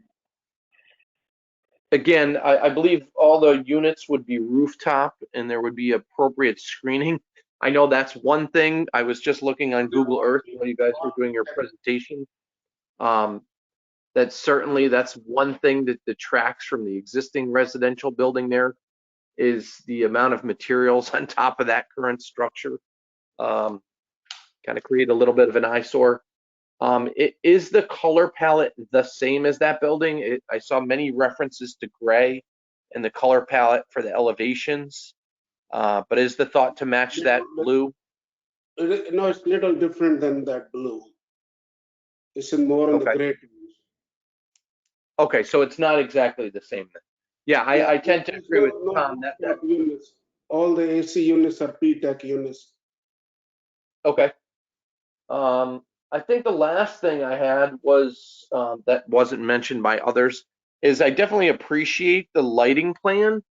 The lighting plan, however, does not reflect the architectural renderings. The architectural renderings show lights on the building that are not sconces, but they are can type lights that direct light both up and down, which I'd actually appreciate for a building like this. Yeah. With all the columns. So I wondered if you could speak to that. If that's just an issue with the architectural rendering versus the lighting plan? No, we want to do what is shown on the architectural rendering, and the lighting plan, those lights will be changed to those lights shown on the rendering. So there will be up and down lighting on the building. Right. And then pole lights or other type wall fixtures around. Can you scroll to the bottom of this lighting plan? I think it shows two pictures. Yeah, like I said right there, that sconce wall fixture, that is not being utilized then? No, that will not be utilized. We will be looking for the fixture which will look like what's shown on the rendering. Like okay, yeah, just for a point of clarification for the other board members, that was something that like I had mentioned, was inconsistent between the renderings and this. So that one Bega 24351 will be utilized though? Certain places, but not on the building. Oh, okay, okay. Do you have a photograph or anything that you could present to show what the light on the building would look like? Not right now with me, but we can work on that. Okay, yeah, I did some internet research and looked it up, was able to see what it looks like. Other than that, I'm all set, Jamie. Okay, thanks, John. Jamie Millward, Chairman. I don't have a whole lot to add, but could you pull up the front elevation one more time? I'm sorry. Yeah, the elevation or the rendering? The render, it doesn't matter. The straight on rendering is fine.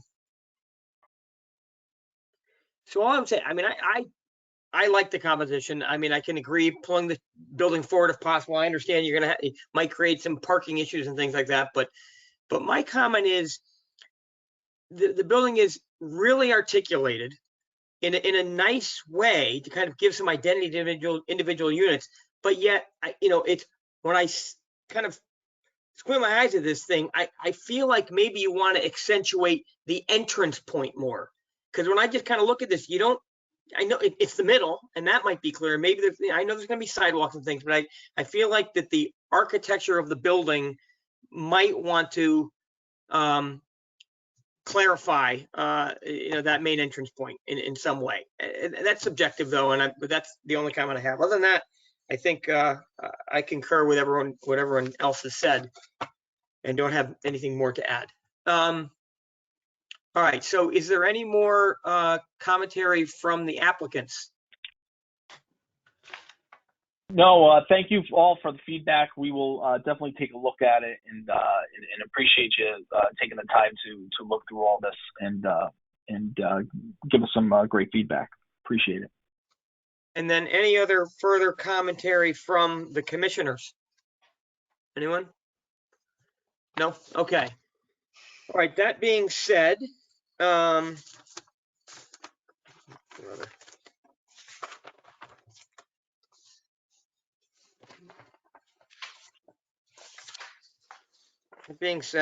have too many pieces of paper in front of me again. So I'd like to say the same thing I did last time about, this proposal is consistent with the design guidelines of the ARB, except as noted below. Number one, to consider moving the building closer to the street as we say in our design guidelines. To consider additional sidewalks both within the project and along Watson Boulevard, or dedicated and marked driveway crossings. To perhaps ensure and look at the safety at the right turn lane only. To add any additional benches, bike racks, bus shelters, etc. on site, as possible. To consider the size and scale of the lower base columns, and to make sure that you screen any, mechanical equipment, transformers, etc. And I think that would cover it. And commissioners, anything else you feel that I missed? Are we good? All right. So then, is there a motion, please? Tom, did you raise your hand? Oh. I'll make a motion to accept what you said. Mm-hmm.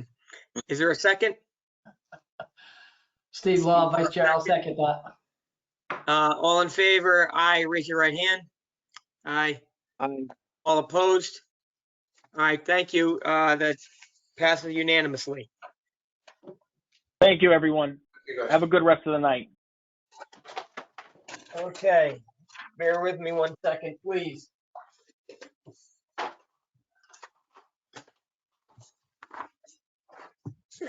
All right, final agenda item. 2152 Barnum Avenue, review of petition to zoning commission by Now Entity Inc. for constructing a proposed residential 6 apartments addition of 5,325 square feet on second story of an existing 1-story commercial building. Remind the applicant before they take the stage here that we're looking to give about 15 minutes of proposal time, followed by 15 minutes or so of questions from the commission. That being said, if someone is here to present, the floor is yours. Yes, good evening, ladies and gentlemen. On behalf on the petitioner, Nicholas Owen, I also have with me here tonight one of the architects, landscape architects, Arius Salis. And this is regarding a property located at 2192 Barnum Avenue. 2152 Barnum Avenue.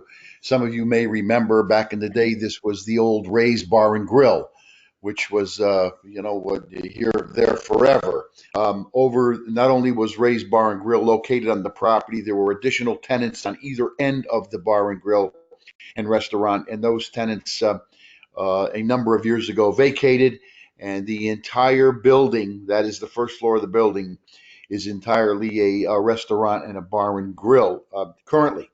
The proposal that we are putting forth for this property is to build a story and add apartments on top of the existing building.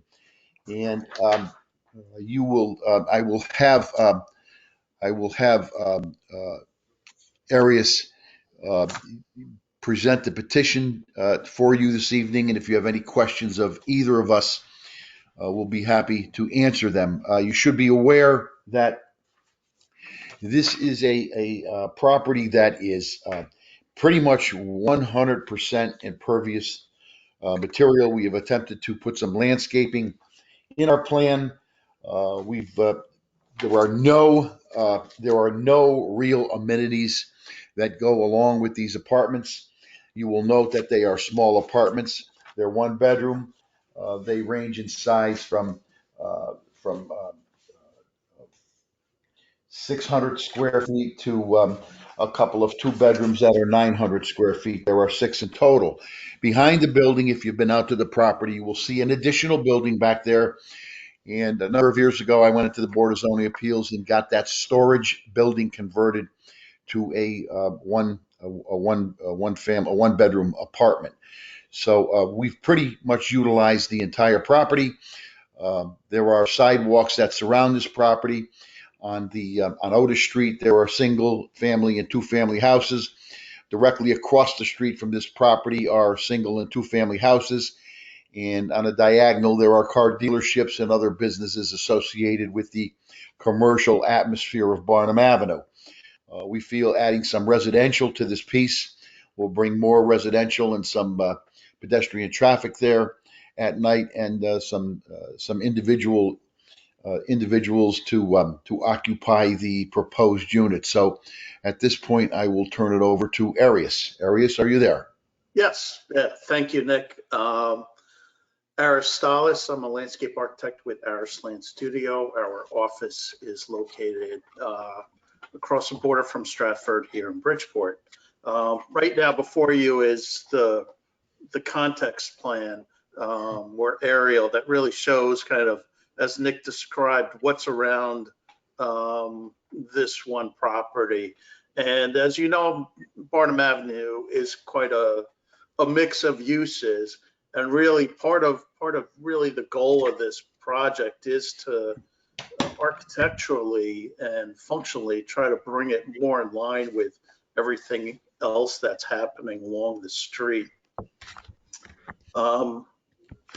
Let's see. For a little bit of additional visual context of what's happening, this is what the building looks like today. And the yellow color of the building really actually reflects the function of the current occupants of a Jamaican restaurant, I believe. So it kind of, the reason for it isn't, which some people might think it's atypical, but it's actually very typical when you go to Jamaica. So that kind of color fits in very well with the vernacular there.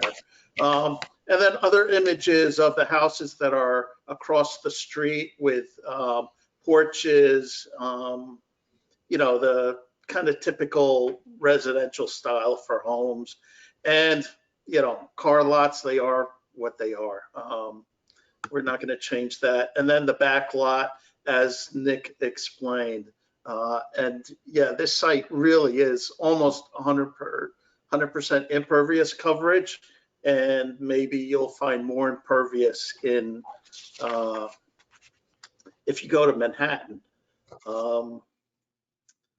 This is reflects the existing survey plan of what's there today.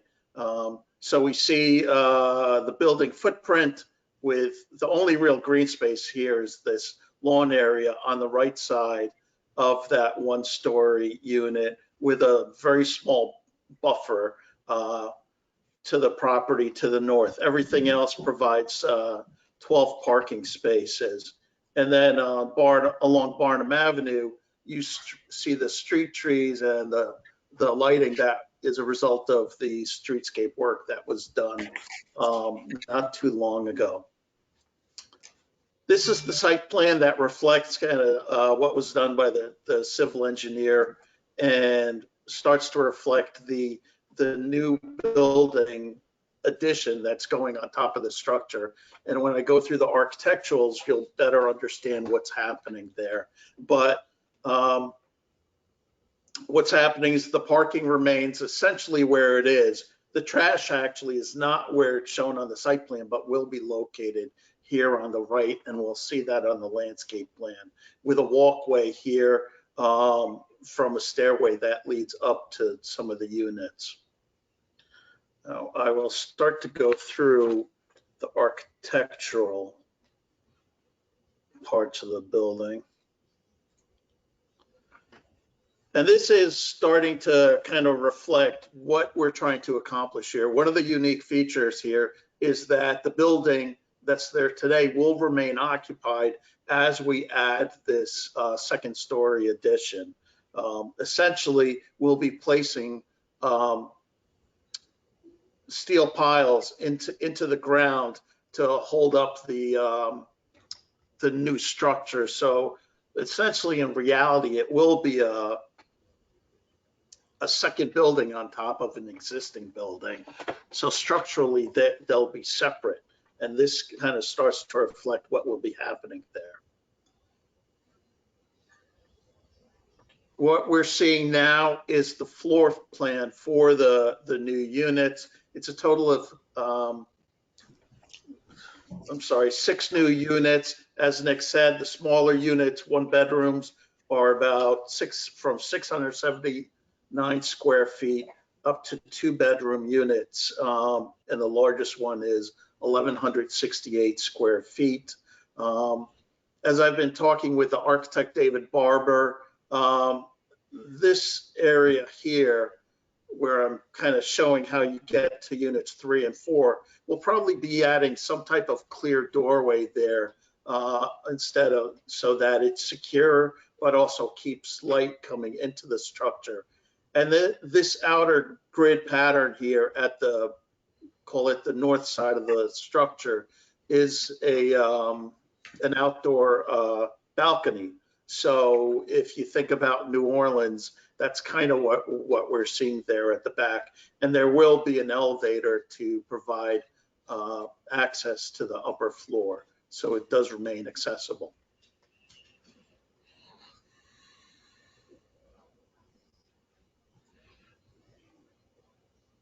This is the ground floor plan of what the existing building, how it will remain.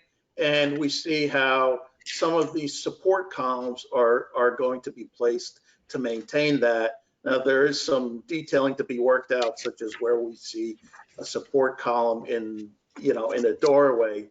But we'll see when I start showing you the elevations, how we're trying to start to unify this structure. Let me go to the south elevation. What we'll be looking at on the street is really the architecture is trying to unify the facade here and create some rhythm with the fenestrations and the columns, and that starts becoming more in line with the existing residential buildings that are along the street. As you see, some of the existing fenestrations, windows, they don't have a rhythm. And we believe that adding this regular rhythm on the upper floor is helping to kind of create a more unified appearance. Then on the west elevation here, this is what will be seen from Otis Street. Again, the fenestrations and the balcony kind of creates a bit of a dynamic nature along the street front. This building front is right up to the property line, so there is no opportunity for landscaping there. This is the north elevation, what you would see from the parking lot. You see the stairways reflected, that how to get up to the upper portion, and then the tall column there in the center is the elevator structure. So again, we're looking to unify the structure and add some rhythm with the windows up top there.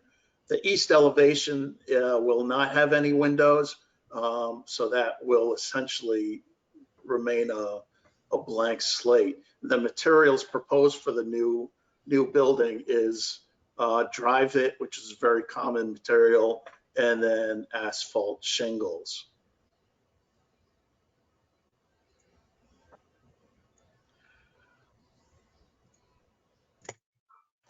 And now what we're showing is the landscape plan The green boxes, I've kind of identified what these are. They literally are the only places we can do landscaping. So in the front here, near the building, we're trying to add some color, paper bark maple, which with the constrained soils will never reach full maturity, but will become a nice small tree to kind of buffer the building from the parking lot.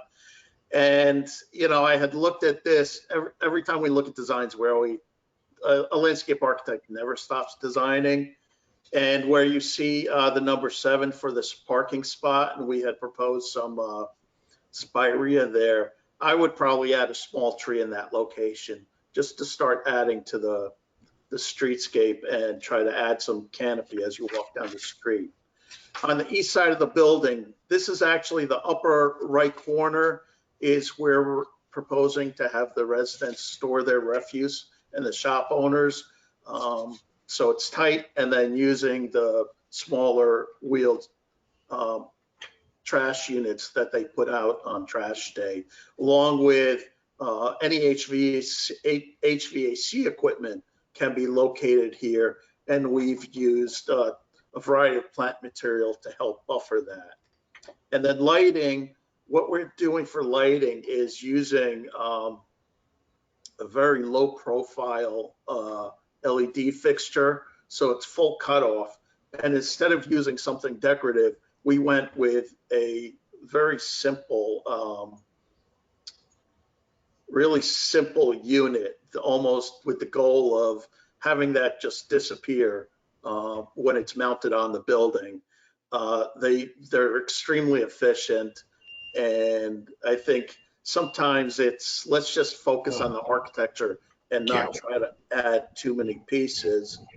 And the lighting plan, sorry, I switched to the wrong plan. We have a good amount of lighting. The area near the building is around like 2.5 candles. So it's definitely good and bright. And then, you know, we haven't achieved 0 at the property line, but you know, we're at the furthest spots, we're at like 1/2 foot candles. So when you're getting into your or out of your car, it definitely is what I would say a safe lighting level. And with that, let me wrap it up and open it up to questions. Okay, thank you very much. So we're back to Tom, you're up. All right, I'm Sharkwitz, board member. Tom, before you go on, can you hear me? It's Nick Owen again. Yep, we can hear you. All right. I just want to, Arias, thank you. I just want to point out something if some of you haven't been out to the site.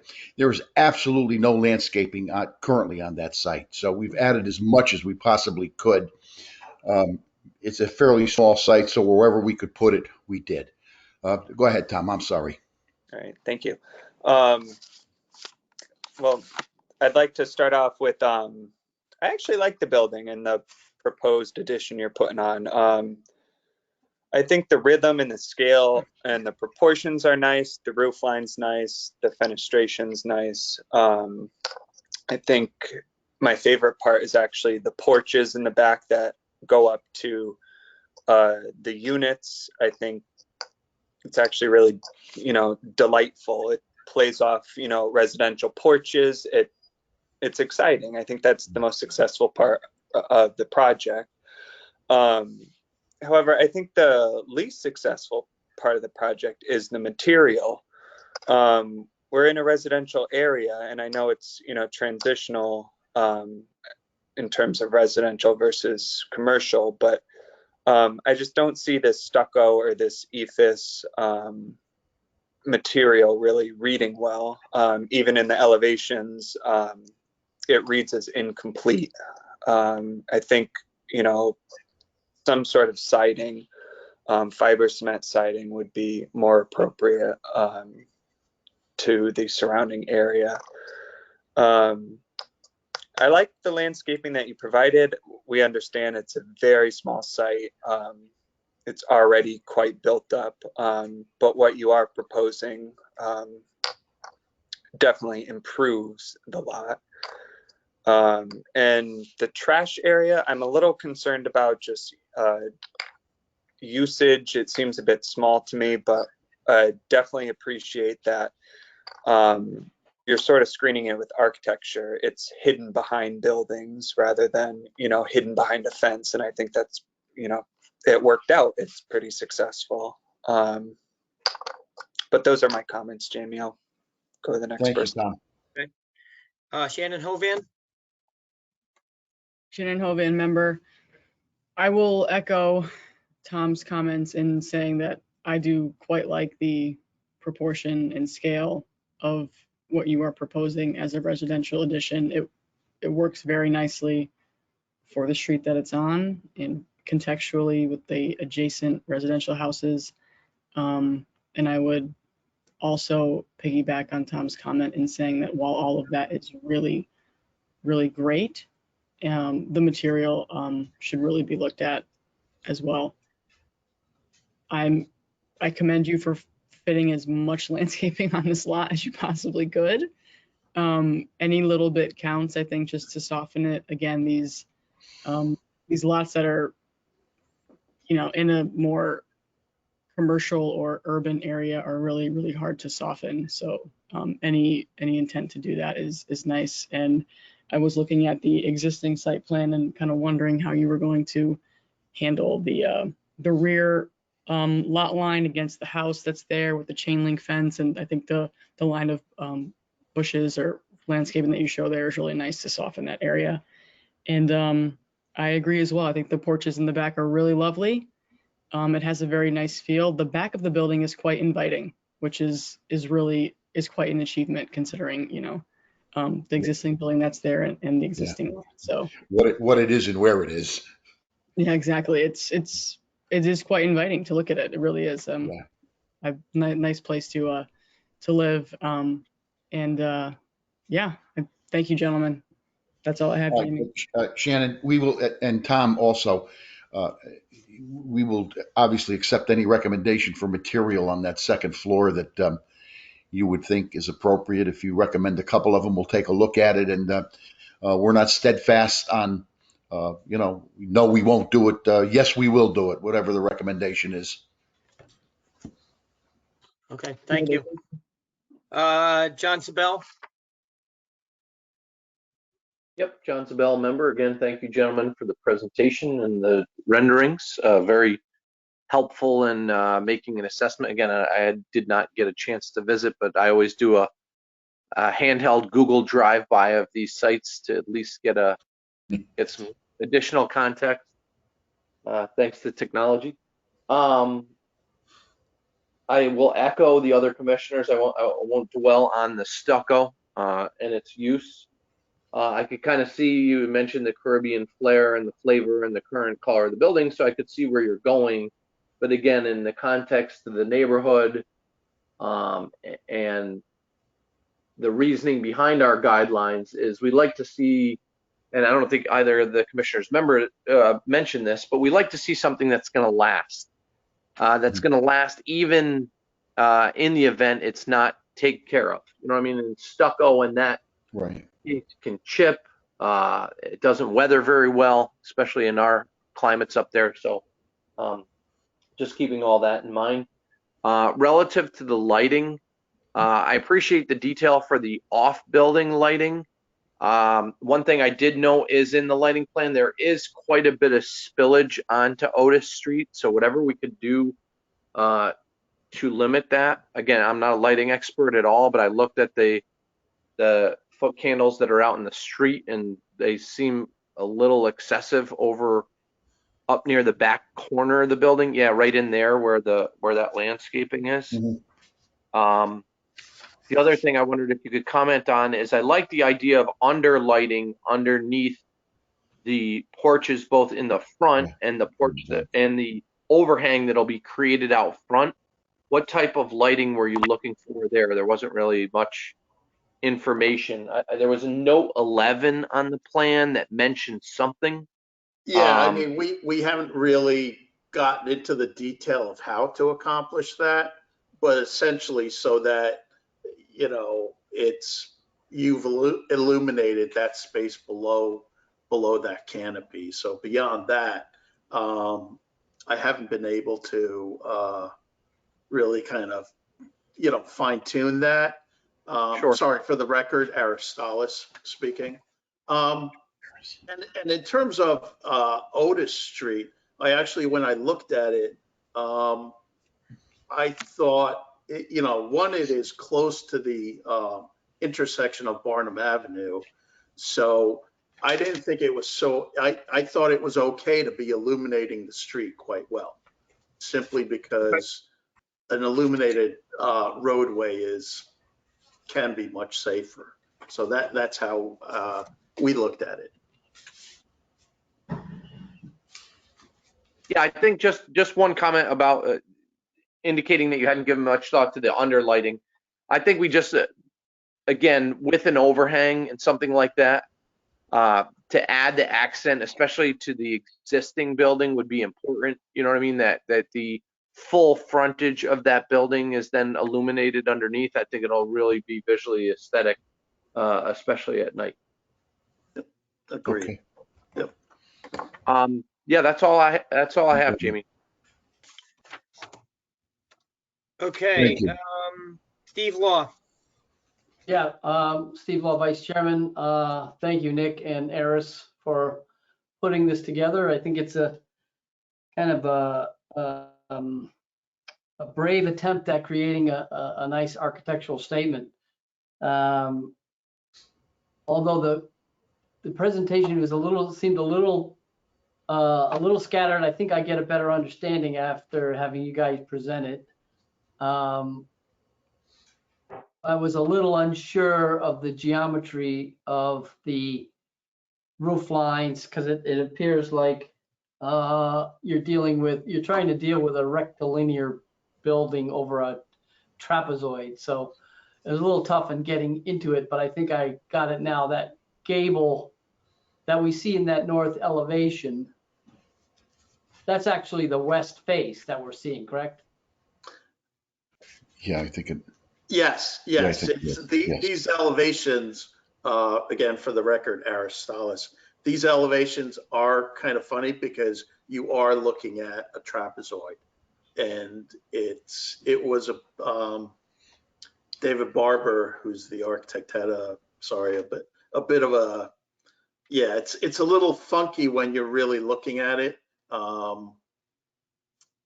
but it's because he drew it, I can't explain it as well.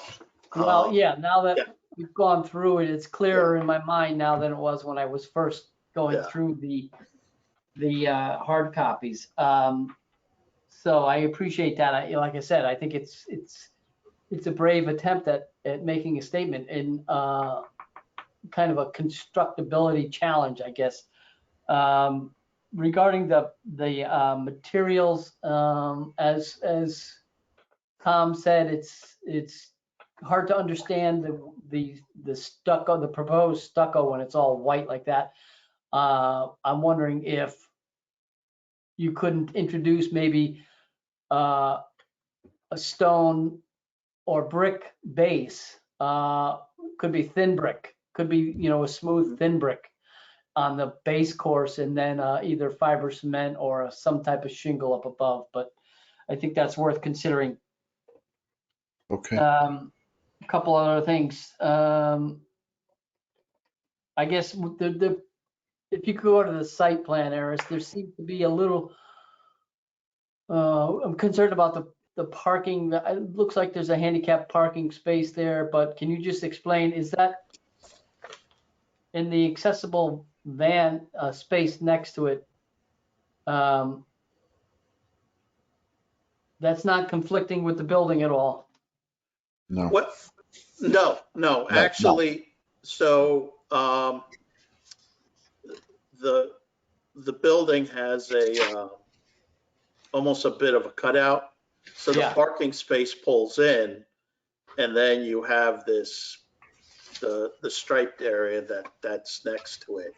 It's close, I'll give you that. So we can walk. We can get by there on the ground floor, and there's enough, assuming there's enough headroom for the van space. Correct, yeah, It's just yep, a yes. concern.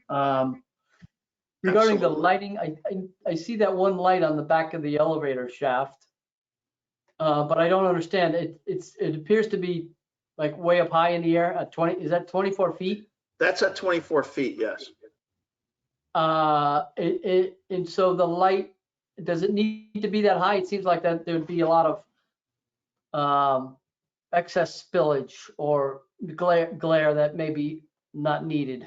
Yeah, well, first of all, yeah, it actually works quite efficiently because you're only getting about half a foot candle at the edge of the paved area from that one light. And the bug rating on these fixtures is very good. So the glare that they put out is practically nothing. So it's put up that high to be more efficient and really to illuminate that, you know, when you're putting the trash out later at night, or, you know, that's kind of that one back corner that, you know, you want some light at. If we start dropping it, then that corner starts, you know, we could end up at like 0.1 foot candle, which is, it's especially when you come from 2.5 to 0.1, now your eyes haven't adjusted and it's just that much tougher. So I would hesitate to reduce that height there. Yeah, no, I think my first reaction was that it could be glaring and the blinding up that high. Yeah. I guess the light spread is such that it spreads it out. Correct. Just another comment was, I see on one of the plans, there's HVAC equipment back in that area. Is there? Yes. Yeah, so there's enough room there for the HVAC and the landscaping to reside together. Yes, they can fit together. And in that location, even though I rarely use the arborvitae.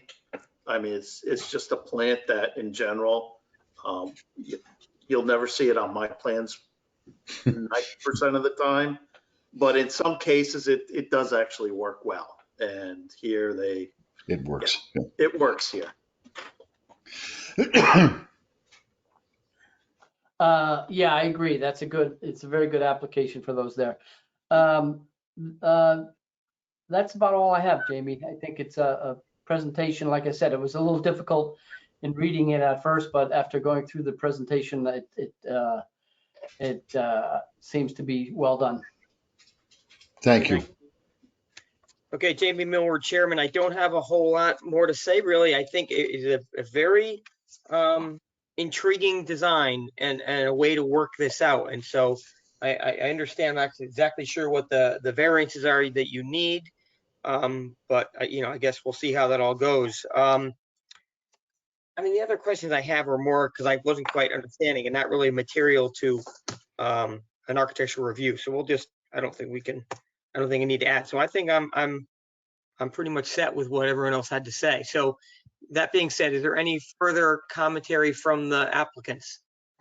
No, but we'd like to thank you for your patience and understanding. It was a difficult plan to put together, but we think we have achieved something that's going to look pretty unique over there. Okay. Any further comments from the commission members? Steve, or Jamie, it's John Svell.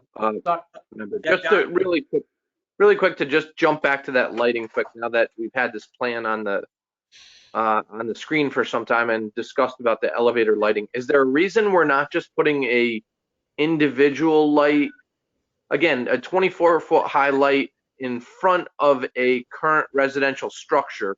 That one-story structure is still going to remain, correct? It's not being removed.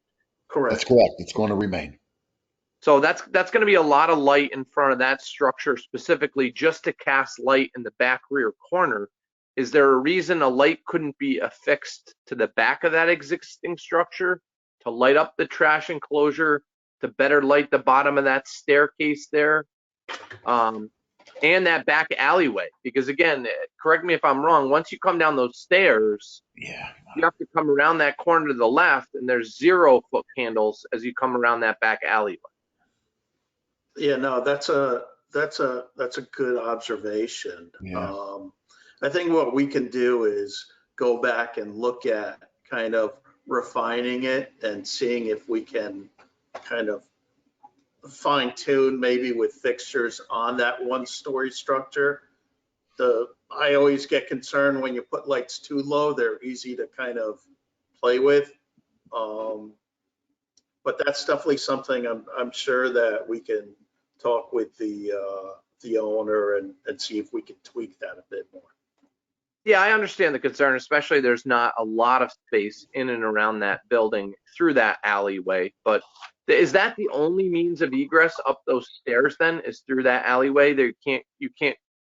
No, there's actually there's two stairways from the upper area. So you have the back one, and then you have this other one by the front landscape.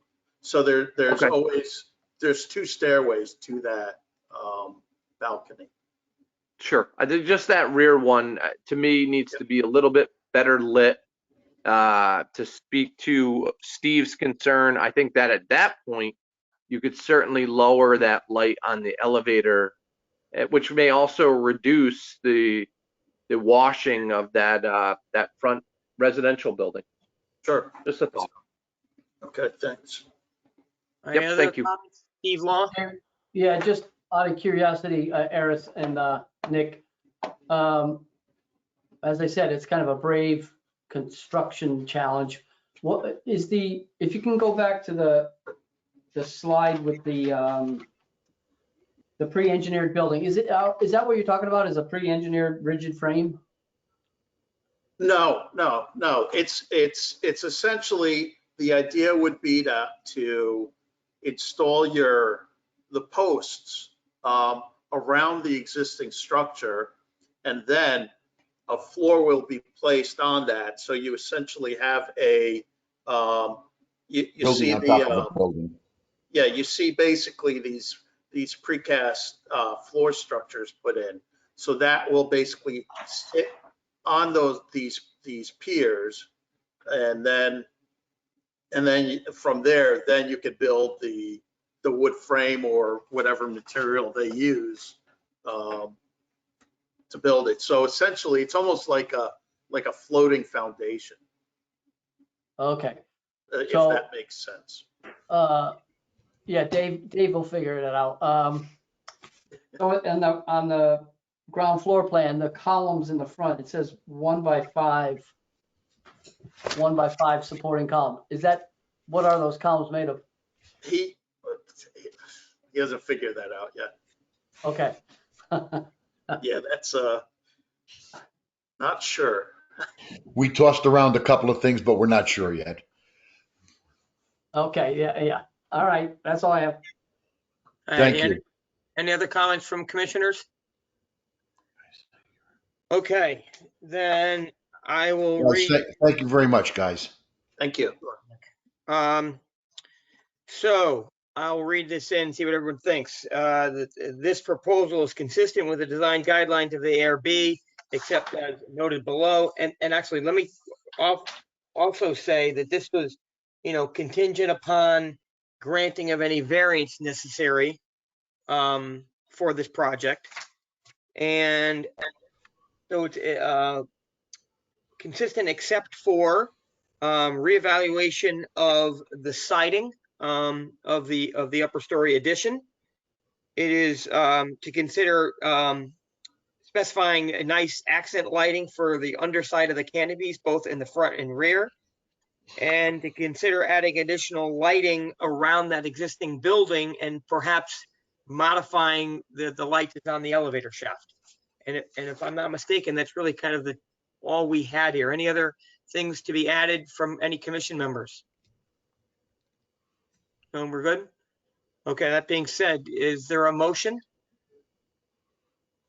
Tom? I will make a motion to accept what you just said, Jimmy. Is there a second? Second, John Zabel, member. All in favor, raise your right hand, say aye. Aye. All opposed? Motion passes unanimously. Thank you, Nick. Thank you, Arliss. Thank you, good people, and have a good evening. Thank you very Okay. much. Good evening. You too. Thank you. All right, guys, this is Okay, how do I shut this off now? How do I want to leave? our schedule says that we're done at 9:30. It's 9:29. So You're the man, Jamie.